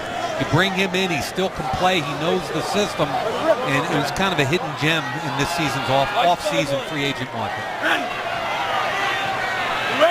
Gabbert in the shotgun. If he throws, it'll be from his own goal line. He will, and it's intercepted, and it's a pick 6. Yep. Darius Butler touchdown. Been saying that all game. They're jumping all your routes. You got to push them off you. Darius Butler taking advantage of his opportunity tonight. He's just squatting on this route. Did you see him backpedal at all? No. He squatted on the route. He jumped it. He anticipated it. The ball was thrown behind Cecil Shorts. And give Darius Butler credit for taking advantage of it. Beautiful play by number 20. 11-yard return of the interception for the touchdown. Beautiful feet. He had great feet coming out of University of Connecticut, which is why he was a 2nd-round pick. He was with Carolina last year, signed as a free agent in late September, and that signee looks pretty good right now. When your starting corners are out injured, the backup guys, next man up, and in this case, next man in to the end zone for the Colts.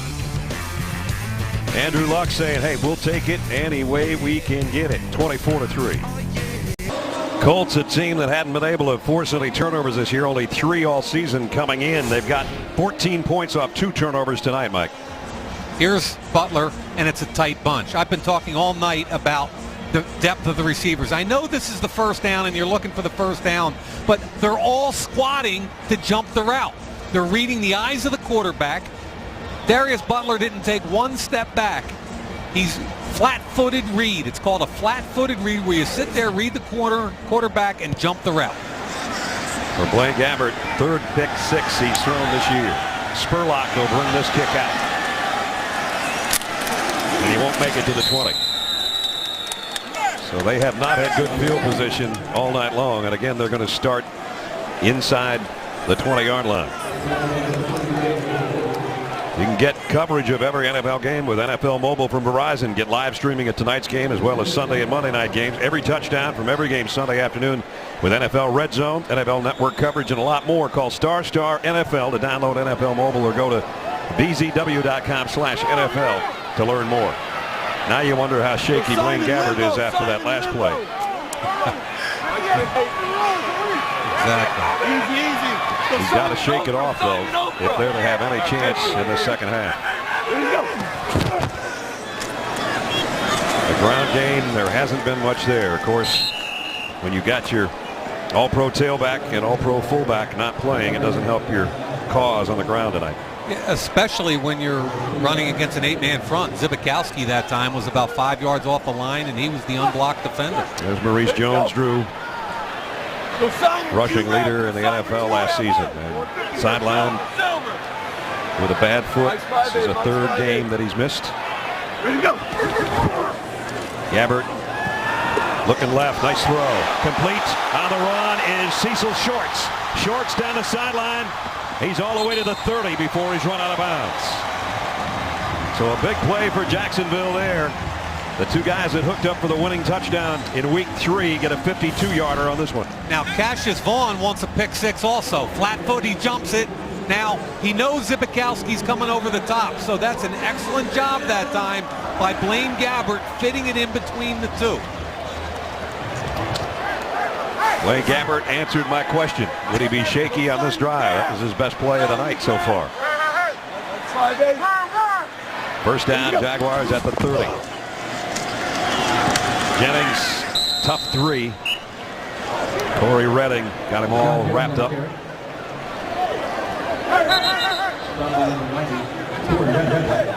we got a little extracurricular going on after the play. Justin Blackmon is involved in that, and he's been non-existent tonight. Their rookie first-round draft choice out of Oklahoma State. That's a really good point, Brad. He needs to get existent soon. Mike 5'8". Ready to go. Play fake. Gabbert running for his life, and they get him. And it's Josh Gordy, and a loss of 14 on the sack. And they had a vertical down the sidelines, but there was absolutely no time. Here's Gordy, and then watch over on this side. I don't know if Blackmon was supposed to go out in a route, but he didn't get a block, and he didn't get out in a route. No, he got nothing. He got nothing. And Freeney got the pressure. Gordy cleaned it up. Blackmon, two-time Biletnikoff winner at Oklahoma State, and it's not so easy here at this level in the NFL. He has had a quiet beginning, first half of his season. Gabbert flags down, probably a holding call. The pass is complete inside the 30 to Shorts. Holding, offense number 78. 10-yard penalty, third down. Cameron Bradfield, the right tackle. I think it's Jerry Hughes right here he's working on. I'm not sure, but Bradfield, the right tackle, horse collars him. They get the chip.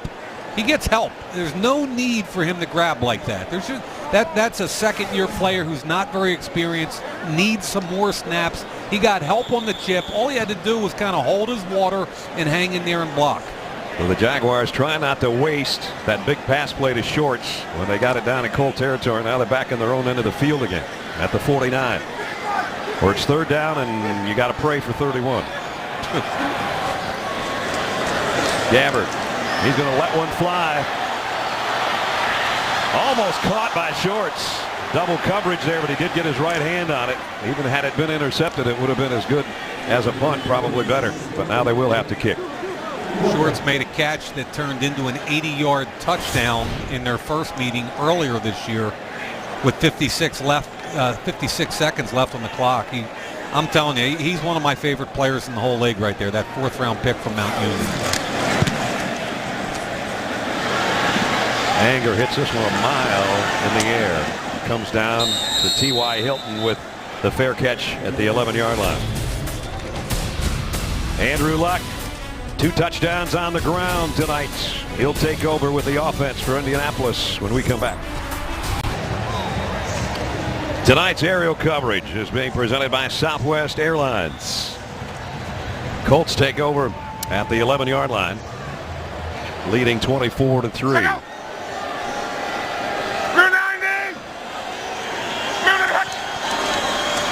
End around coming for T.Y. Hilton. Got the corner down the sideline. Nice run out to the 21-yard line.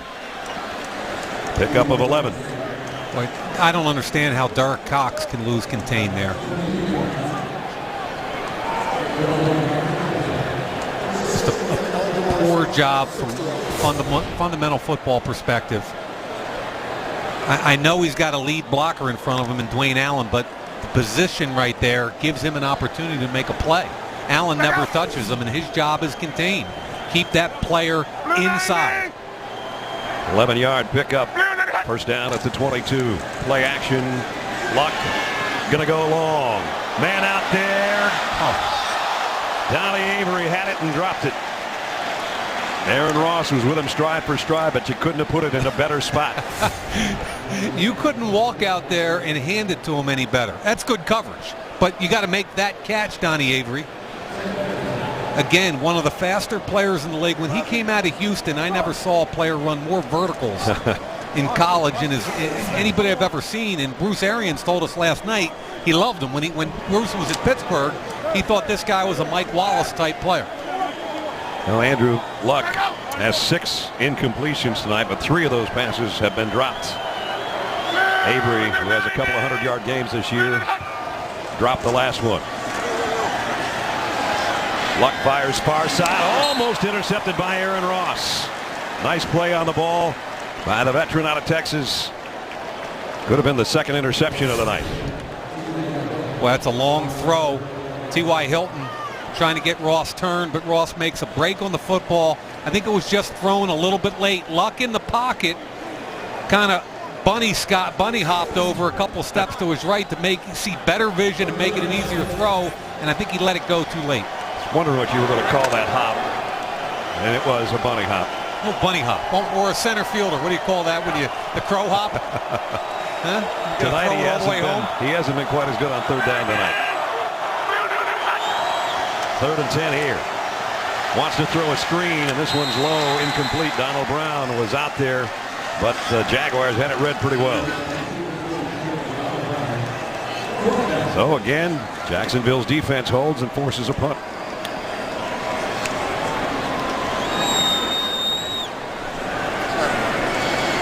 Spurlock really hasn't had much to work with as a return man tonight, as Vinatieri and McAfee have kept it out of his hands for the most part. Nice kick. Spurlock's got a backpedal way back near the 21-yard line with the fair catch. 7 minutes remaining third quarter. The Jacksonville Bagwires. Oh, it's not quite that bad, guys, but I like the mustache. Commissioner in the house tonight, Roger Goodell, had a news conference before the game, then spent some time with the owner of the Jaguars, Shad Khan, a guy that has made it very clear that he wants to start winning. He wants to start winning now. Let's put pressure on the general manager here in Jacksonville. It puts pressure on Mike Mularkey, and it puts pressure on this young team led by a second-year quarterback. And Mike, it's a very passionate owner. You know, he came in basically January officially of 2012. Now here he is 10 months later. He wants his team not to be 1-7, obviously. Yeah, I think the distinction he made earlier was not as much wins and losses, but improvement. He wanted to see improvement the second half of the season. They've been especially bad here at home, and the two things that have to happen is that quarterback has to play at a high level, and that receiver Blackman, the first-round pick, has got to show up. And with that, you spent quite a bit of time with Gene Smith yesterday out at the headquarters for the Jaguars. I don't think anybody works any longer hours than he does, but he had that look on his face, too, like I'm not sure where the answers are coming from. Well, he's under a lot of local fire. Now, most football people like Gene Smith. He's a grinder. He knows the game. They find more small school college gems than any team in the league. Here's what I would tell you, which I think is a fair analysis. I'm okay with their draft since '09. They've gotten some good football players out of it. I think where you could question them are their free agent acquisitions. Mike's 58, Mike's 58. Daytona, we go. 3rd down and 3. Gabbert has to let it go in a hurry, and I don't think he got the first down. Another big hit, Josh Gordy on Spurlock, and they're not going to get the first down out of that throw. Now, Gene Smith's first draft, Brad, was '09. Eugene Monroe is a really good left tackle. Terrence Knighton is a good defensive tackle. Derek Cox is their starting corner. 2010 draft, not so good. Alualu's fighting through injuries for 3 years, and Austin Lane, a 5th-round pick at defensive end. And really, these last 2 drafts, ultimately what will determine the success or failure is the quarterback Gabbert and the wide receiver Blackman.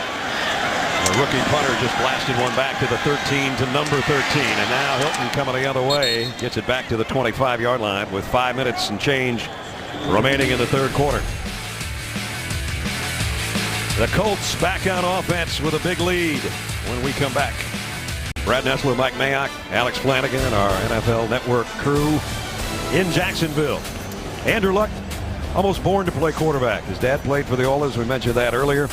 And then his dad being part of World League and NFL Europe. The family lived in Germany for the most of those 10 years. Back to the United States at Houston, Texas, Stratford High School. Became an All-American, All-State performer, then on to Stanford, where he was a Heisman finalist a couple of years, Maxwell Award winner back-to-back seasons. And there's his dad in attendance tonight, and his son has already scored 2 touchdowns on the ground and has given his team a 24-3 lead. And Ballard moves the pile out to the 30, maybe the 31-yard line. I think we need to think about that graphic for a second. Did I see second team All-State? Yeah. Who was first team? I don't know. Don't we need to figure that out? Gary Gilbert. Gail Gilbert's son. I remember How about that? He was at the Elite 11 camp and all that. Wow. Just amazing when you look back on some high school teams and all the All-Stars and who actually ends up being the best players out of those groups. Now this guy, there's not too many better at his age. Here he is off play action. Steps up, fires deep middle. Got it. Complete. And it's Dwayne Allen. Allen down to the 43-yard line. Another pickup of 27. You know, Brad, what's really rare with a young quarterback is pocket awareness. Play action, eyes downfield. Now watch him subtly move in the pocket. Steps up to his left. He just, with that, his eyes and his feet are connected. He doesn't have to look down. He feels it. He allows his receivers to uncover, and look where the ball's placed. It's beautiful. And a career-long catch for the rookie out of Clemson, Dwayne Allen. Pickup of 27 to the 43-yard line. 260! Reggie Wayne, again, the motion man across the field. And Ballard, again, another good run. He picked up about 7 again. Down to the 3.5-minute mark. You know, talk about Oliver Luck being here, and you talk about father-son combinations who played in the NFL. The most obvious one is Archie Manning and Peyton and Eli. David and Charlie Whitehurst, Phil and Chris Sims, Jack and Jeff Kemp, Emery and Kent Nix, and Bob and Brian Greasy. There's your father-son quarterback combos in the NFL. That's pretty good stuff right there. It is. Second down and 3. I backfield this time.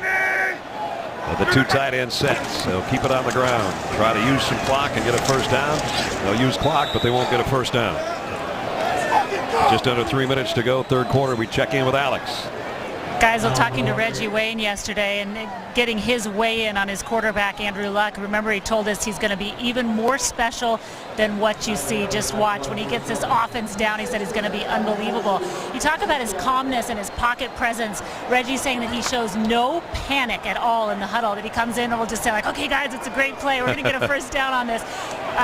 Reggie also saying, hey, we got our own RG3 too, because the guy has some wheels under him, Mike and Brad. He's used those wheels for 2 touchdowns tonight already. Carter, the big back, I think got the first down. You know, Ness, it's interesting because it's turning into, there you go right now, most passing yards, first 9 games. But it's turning into the Andrew Luck show here tonight, which, you know, could happen, obviously. And Alex just talked about his presence in the huddle. I met the kid about 3 years ago at the Manning Passing Academy, and that's where Archie, Peyton, Eli, Cooper, the whole family's there. And I'll tell you more about it after this play.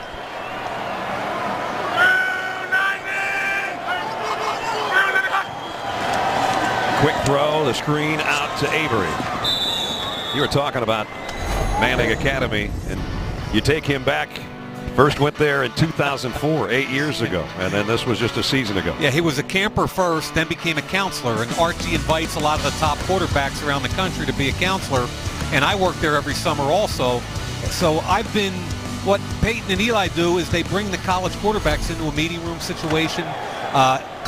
They draw plays up. They talk about film breakdown. He works them out on the field. So I was introduced to this kid 3 years ago, and just can't tell you how impressed I was with him in all those venues. Final minute, third quarter. Ballard cuts back to the inside. He's picked up some tough yards tonight. The rookie out of Mississippi State. So, Brad, the first time I see him throw a football, Peyton and Eli are running him through drills, right? 5-step, 7-step, 5 with a hitch, play action. And Peyton looks at me and says, is he warming up? Or because he throws it so easily, so effortlessly, and then all of a sudden you realize the ball has pop to it. And his lower body, from his waist, he's 235 pounds. From his waist down, this is a big dude, and he runs 4.6. So I know we're getting a little bit over the top here, and he's only a rookie, but he's earned it. First down at the 21. A tough 2-yard run for Vic Ballard. Jeremy Mincy's got him wrapped up. Jacksonville's going to need a huge fourth quarter, or the Colts are going to have them wrapped up. Tough night for Jacksonville at home. That's been their story all year long. And at the end of 3, Colts trying to repay them from a loss in week 3, and they've got a 24-3 lead.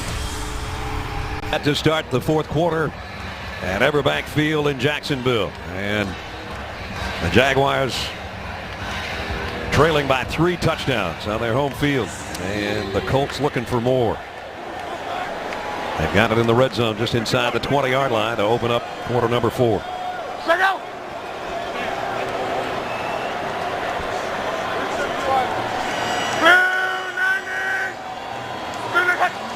Luck straight drop to throw on 2nd and 9. Trouble from behind, hit by Lane. The ball is out, and the Jaguars have got it. Jeremy Mincey. So another turnover. Nice job by Lane. He just pushed that thing right out of there. That's a great job by Austin Lane, who beat Linkenbach, the right tackle, cleanly off the edge. And then Mincey's the guy that covered it. So Jacksonville takes over at the 19-yard line. Right here. Linkenbach, the right tackle, is in because of the injury to Winston Justice. This really becomes one of those coverage sacks that people talk about. Posluszny doing a good job in the flat with T.Y. Hilton. Forced him to hold on to the football. Austin Lane cleaned it up.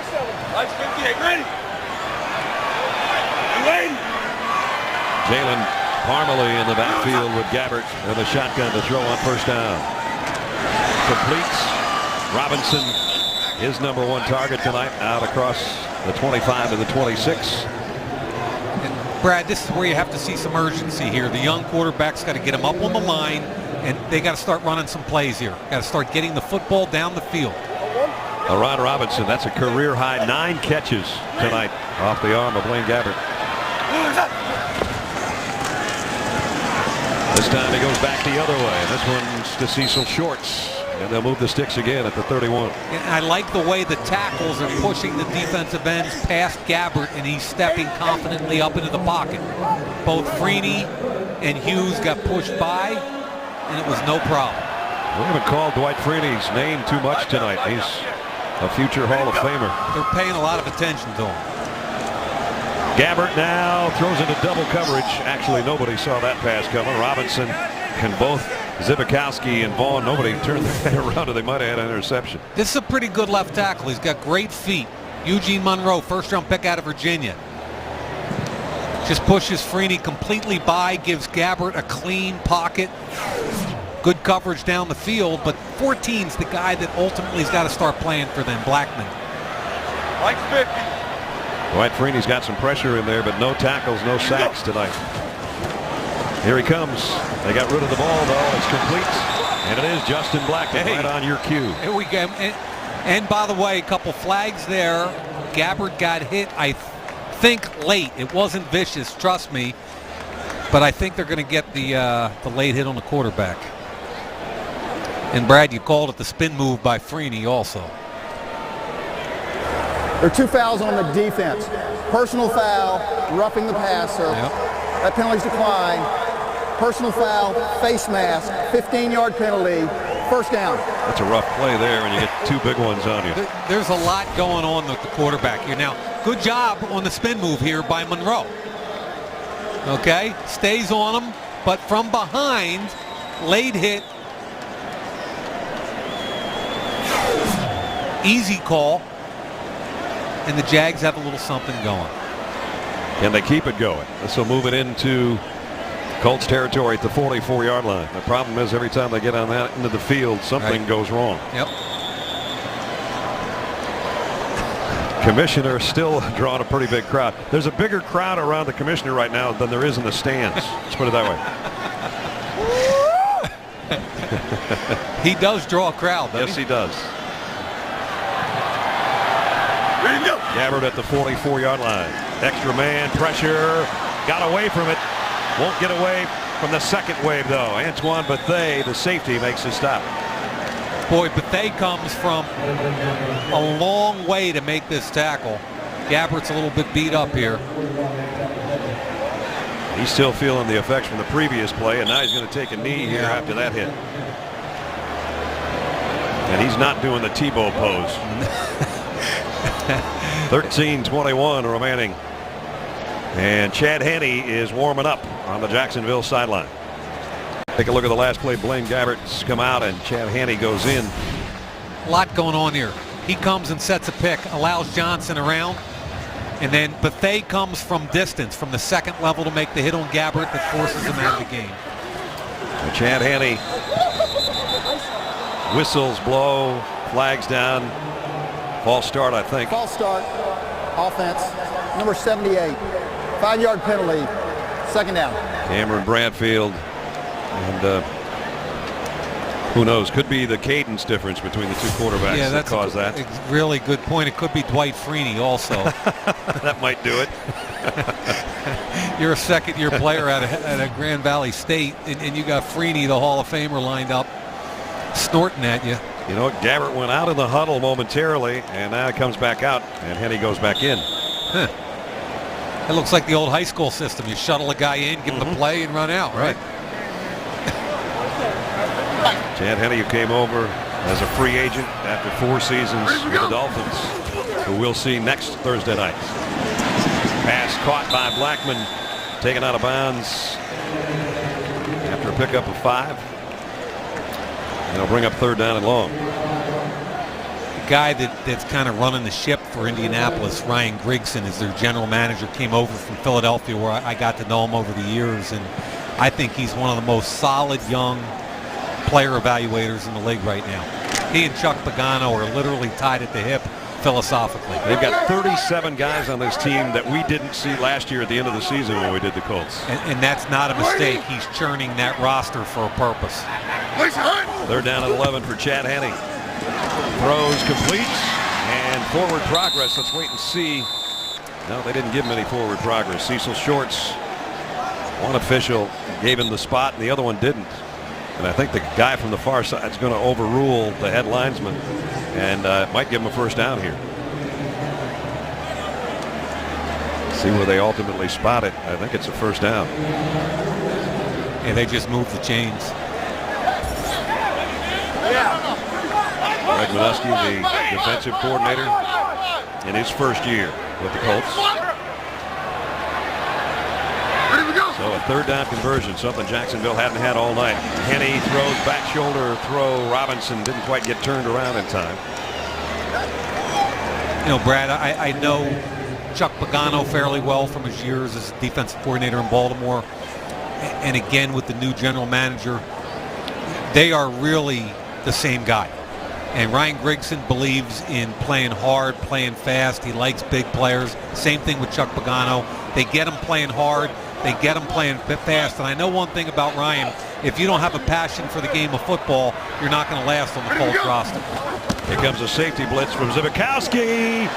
Went right over the top of Henne, but he's going to get credit for at least part of the sack. Zbikowski came out like a rocket, and nobody touched him.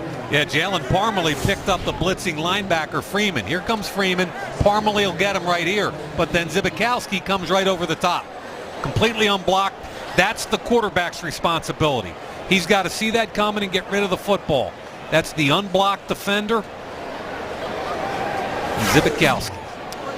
Those guys had a couple times getting tangled at Notre Dame and Michigan. That's exactly right. 3rd down, 16. And here comes Dwight Freeney, right? On Monroe. Comes to the inside, does Freeney, and Henne's going to let it fly deep. He's got a man out there. Incomplete. I'm not sure if his receiver slipped or what. Robinson was out there. Antoine Bethea is the guy that ended up closest to it. I thought there was some contact down the field on Robinson. He made the corner, and I think it was Darius Butler, jumped him. That's not what the penalty was about, though, so it's 4th down. Yeah, here's the route. 81, Laurent Robinson. Watch him working up top of the screen. Now watch Butler. He throws that elbow out there, knocks him off the route. I think you got to call something there. So instead, it's 4th down. They have to get all the way to the 24-yard line to get a first down. Chad Henne in for Blaine Gabbert, who was shaken up a few minutes ago. Going to go to his check down, Jennings, and he gets blasted out of bounds. There's a flag down on the far side. There's a flag down, and I thought that Offside. Jerry Hughes jumped offside. Defense number 92. Yep. 5-yard penalty, 4th down. So it gives him another shot. And Brad, he jumps off sides to get a free play, right? As a quarterback, you kind of have to see that. B, when it's 4th and 30, the check down doesn't work. Right. Especially when you're down 24-3. And I know this is hard for Chad Henne coming in a game like this, but you got to take a shot down the field. So now, at least a more manageable 4th down situation. 4th down and 11. All of the Colts penalties have come against their defense tonight.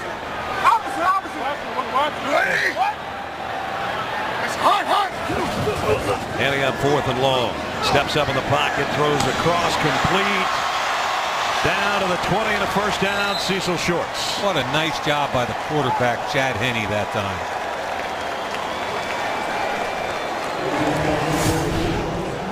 Watch him step up in this pocket. They're bringing 4. Does a great job stepping up inside Fili Mawala and putting it on Cecil Shorts.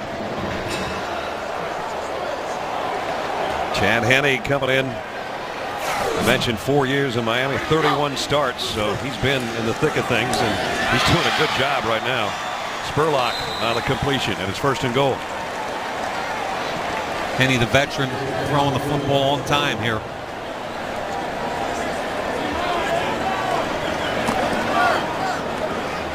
And again, this time they do huddle. They bring Mercedes Lewis back in, the tight end, as Gabbert over there on the sideline checks the play. You can still hear it on his helmet.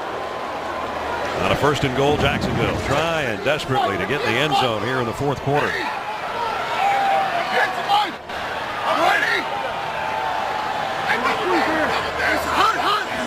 Here comes the blitz. Chad Henne gets creamed as he tried to throw it. Justin Hickman. Somebody jumped early. Offside, defense number 55. 5-yard penalty, 1st down. That's who it was, is Hickman. And they should have blown the whistle here so that it's called unabated to the quarterback. They blow the whistle for the security of the quarterback. And this is not security right here. This is a helmet right in the back. Yeah. So Chad Henne takes one for the team. 5-yard walk-off. 13th play of this drive. And it's 1st and goal at the 5. And obviously, any chance to win a football game tonight, you've got to put 7 on the board here. Chad Henne telling Eugene Monroe exactly who he had. On 1st and goal, quick throw, incomplete. Intended for Parmalee. Zibikowski broke it up. The word we're getting from the Jacksonville sideline is Blaine Gabbert. The shoulder is what's bothering him, and probable for a return. But the way Henne's playing right now might be the night for him.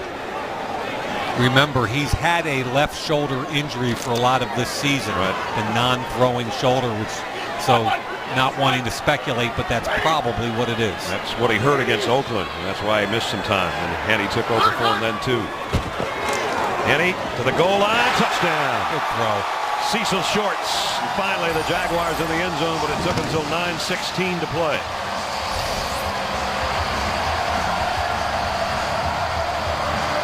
That was a really good read by both the quarterback and the receiver. Back shoulder against Cassius Vaughn. Vaughn's taking away the inside and has good coverage. So Shorts gets it on the back shoulder. Vaughn wants a push off, which it wasn't.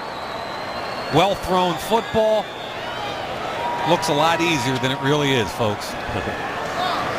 Best drive of the night, obviously, for Jacksonville. 81 yards in 14 plays. Scobie for the point after. Has it up and good. Took until 9:16 remaining in the ball game to get in the end zone. And their backup quarterback, Chad Henne, gets the job done. 24-10 Colts.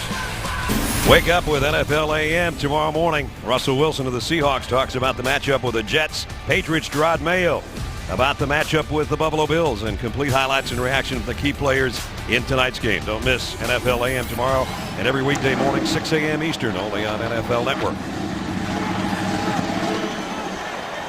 And the kick will be down, and the Colts will take over at the 20-yard line. Their lead has been cut to 2 touchdowns. Commissioners still hanging on here with 9:16 to play in the ballgame. Here was the playoff picture in the AFC coming in tonight. The Ravens, Houston, the Patriots, and the Broncos would be the division leaders. A wild card, Colts would be one, and right now they're just 9 minutes away from being 6-3. Steelers would join them. You see the Dolphins in the hopeful category with the Bills. We'll see those 2 teams next Thursday night on NFL Network. Hope you join us from Buffalo. This one's not over, 2-possession game, but Posluszny and the Jaguars need to come up with a big play or 2 on defense again.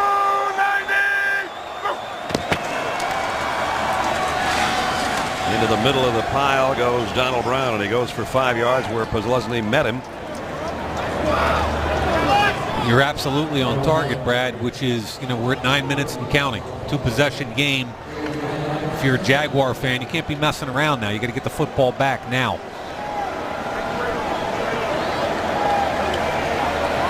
Colts using some clock, played most of the game in an up-tempo situation. Now with a 2-touchdown lead, they know that every second they spend in that huddle is another second the Jaguars aren't going to have to operate with.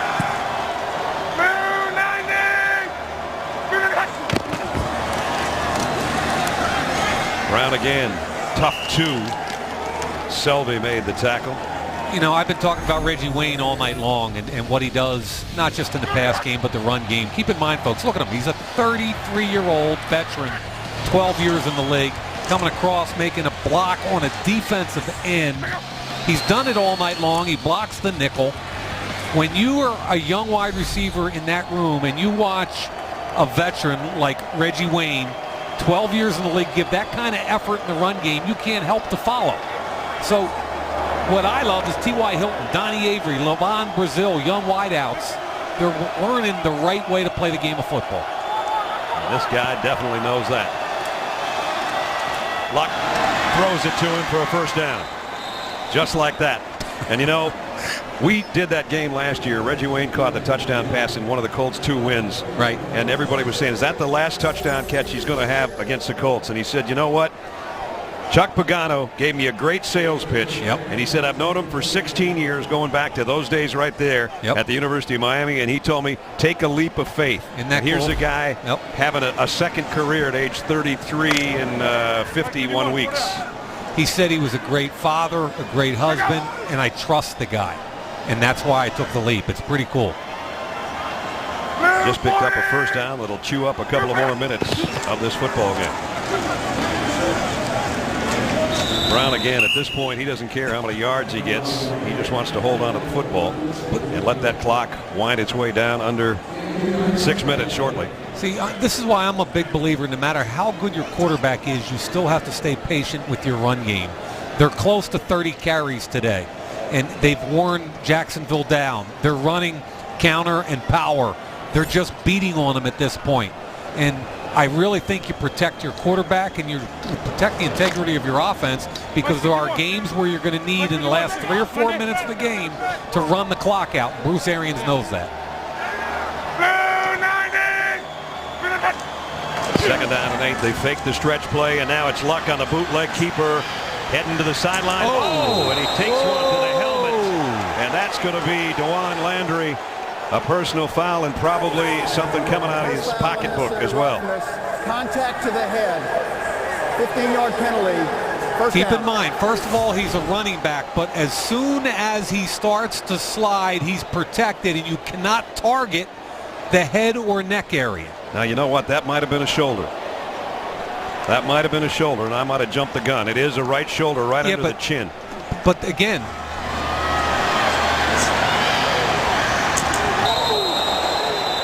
Brad, you can't target the neck or head area with your forearm, shoulder, or helmet. Right. It's not just helmet to helmet. So once he gives himself up with the slide, he's a protected species, and you can't go anywhere near the neck or head area. So with a penalty, it's all the way down to the 31-yard line with a first down. And we are under 6 minutes. Mike's 51. It's an unbalanced formation to the offense's left. And now the Colts take a timeout with 5:44 remaining in the ball game. 2-touchdown lead and in Jaguar territory.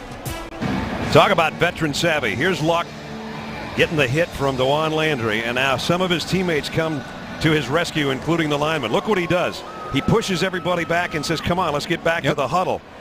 And then Dewan Landry comes over, shakes his hand, says, sorry, kid, didn't mean to hit you in the head. I mean, that's unbelievable. Coming from a 23-year-old rookie. And as Reggie Wayne told us yesterday, we said, what do you see in the huddle? He said, never panic. I don't see any panic. It's almost like this guy's been doing this at this level forever. Brad, I call him a flatliner. And you saw that on the video we just saw after he gets hit in the head, calming everybody down. I told you the story the other night about him on his pro day. The entire NFL is there, and he's throwing outdoors in Palo Alto into a stiff wind, and his first 2 throws were horrible. Big arm throws into the wind that were knocked down because he didn't throw them well. Alert angle. 390. You talked to him after those first couple of throws, right? So he throws 2 horrible throws. He throws 50 or 60 more that were great. And we interview him right afterwards. And I said, hey, Andrew, were you concerned after those first 2 throws into the wind? And he kind of looked at me and said, Mike, not really. I figured I had 58 more. I'd be fine. Are you kidding me? Nothing gets to this kid. And again, I hate just getting so excited 8 games into a rookie year, but he's earned it. I'm anxious to see RG3. We don't have him on the Thursday night schedule. I've seen a little bit of tape. RG3's been as advertised. We'll see Ryan Tannehill next week. Tannehill's playing his tail off. I watched his tape last week against Indy, and he's really playing well. 5-minute drive here for the Colts, just what the doctor ordered. Just trying to burn up the clock and go home with their 6th win of the year and their 4th straight. And, you know, they haven't had a winning streak. Obviously, they didn't have one last year in a 2-14 campaign. And we were talking with Dwight Freeney yesterday. And I said, you know, how's it feel? Just the whole, you know, idea of you're back winning again. He said, hey, man, we haven't had a 4-game winning streak since the end of the 2010 season when we were 6-6. And we had to win 4 in a row to get to the playoffs. That was with a healthy Peyton Manning. Right. And now here they are about to win 4 in a row with their rookie quarterback. You know, and a lot has been said about Chuck Pagano and how they're playing for him this season, and that's all true. And Chuck would be the first to tell you that Bruce Arians has done a heck of a job. Boy, is he ever. Bruce Arians was, 4-1 coming into tonight, and I give that guy a long-time football coach. Loves to throw the football, showed some patience running it tonight for balance. I give him a ton of credit. The Colts set to go to 6-3 and proving that they belong. And what they've got coming up now at New England, now the 18th, Buffalo at home, at Detroit, Tennessee home, and then at Houston. How big might that one be on December 16th? I mean, if they keep winning. You know what, Ness? The week after that, they go to Kansas City, and then they come back and play Houston again. So 2 of their last 3 games are against the division-leading Houston Texans. So if they keep playing well, they have a chance to decide their own fate at the end of the year. Vinatieri will try a 41-yard field goal. And he's got it. Tacks 3 more onto the lead.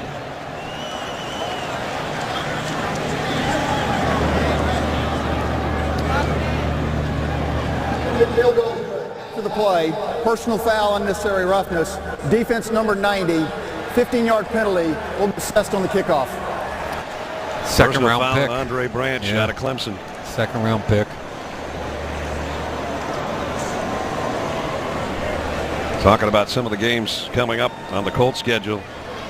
Some good games coming up this weekend as well. And to be part of it, join NFL Network with First on the Field at 7. 9 o'clock to 1 is game day morning, preparing you for all the Sunday games. At 4 o'clock, we'll break down the early games on Game Day Scoreboard and then recap all the day's action on Game Day Highlights at 7:30. Finally, Sunday night, game day final at 11:30 Eastern for highlights, press conferences, and analysis of all the games, including live reports from the Sunday night game. Sunday is game day and night in this case here on NFL Network. Brad, you know what a sneaky good game is this weekend? I think it's the Falcons at New Orleans. Me too. New Orleans is playing well. They'll be at home. They need the win. Be kind of fun to see if they're able to spoil what Atlanta's got going. Atlanta, what they've got going right now is the only undefeated record in the league at 8-0. Kickoff coming in what has become almost an empty stadium here. And that one hits the crossbar. And the Jags will come out to the 20-yard line. And talking about the Saints and the Falcons, we've got them the Thursday after Thanksgiving. Yeah. And if the Saints keep playing this way, let's say they upend the Falcons and stop that unbeaten thing, that game could be huge. Game's huge regardless, I think, just because the way Atlanta's playing. And there's all of a sudden you hear people say, can they go undefeated, which is premature. Yeah. Way too early right now.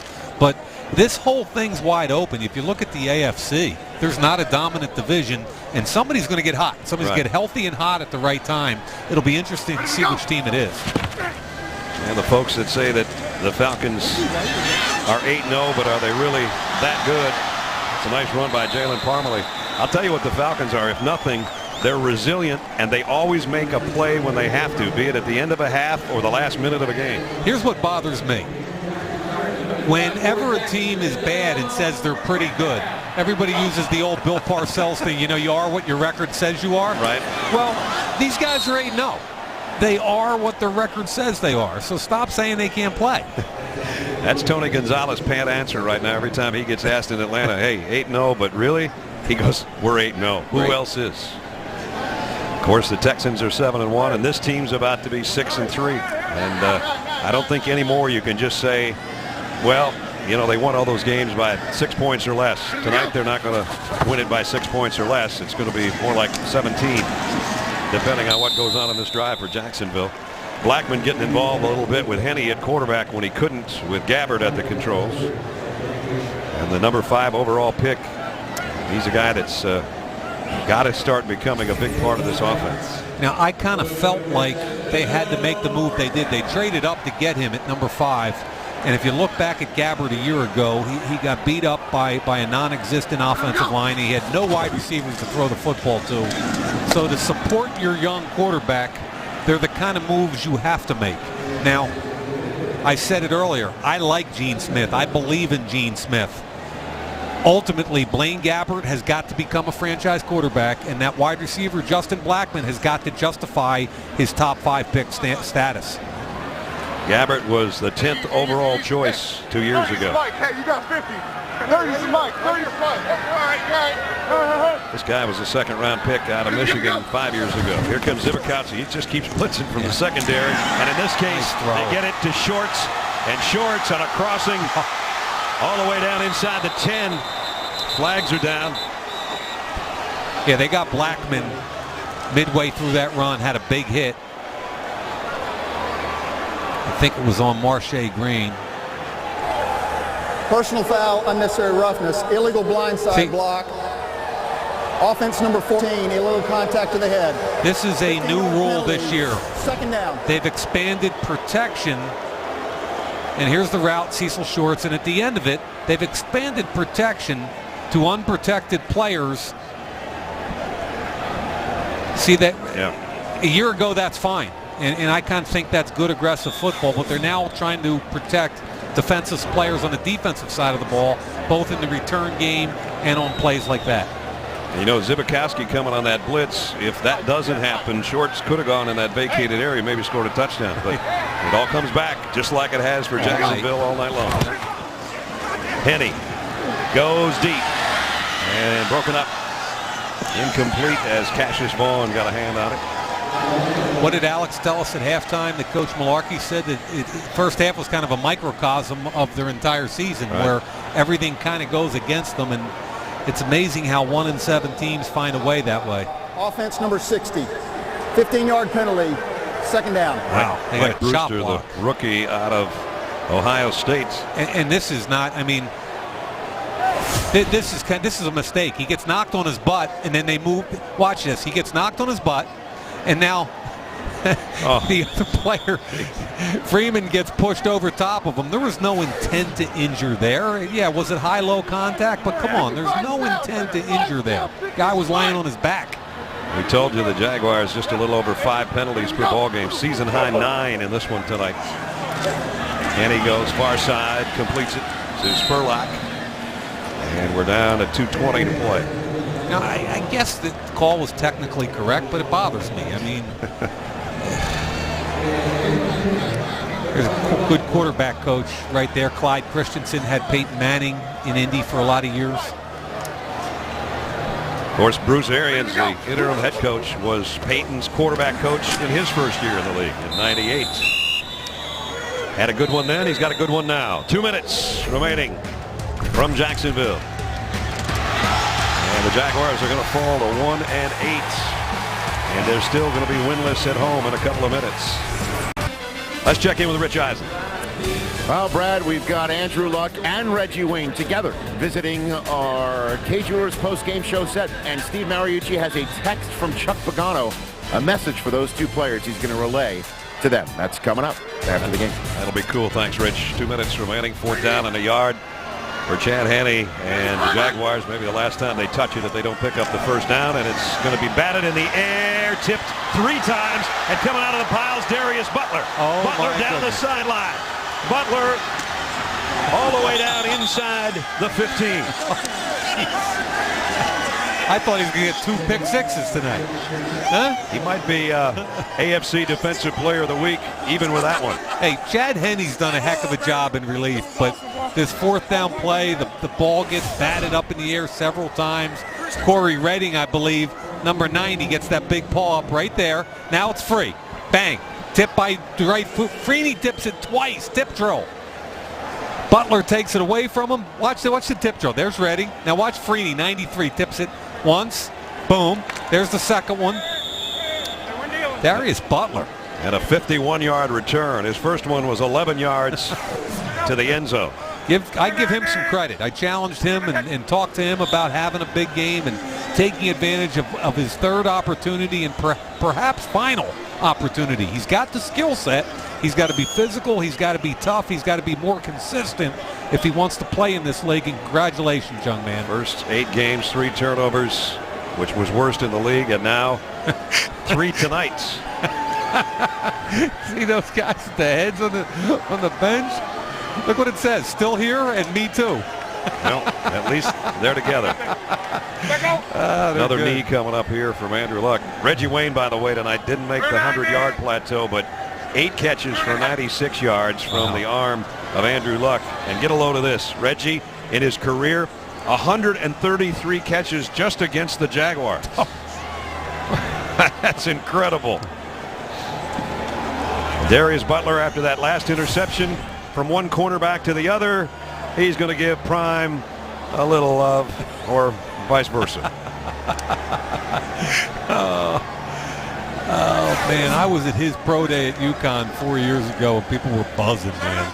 Talk about, I've said it 3 times tonight, the feet, the change of direction ability. He just has to be more consistent, be able to tackle, be physical, and he can play in this league at a high level. Rookie quarterback has never had a winning record. Andrew Luck is 3 games over 500 right now. 6-3 for the Colts as they win it rather easily, 27-10 tonight over the Jaguars, as Jacksonville still winless at home.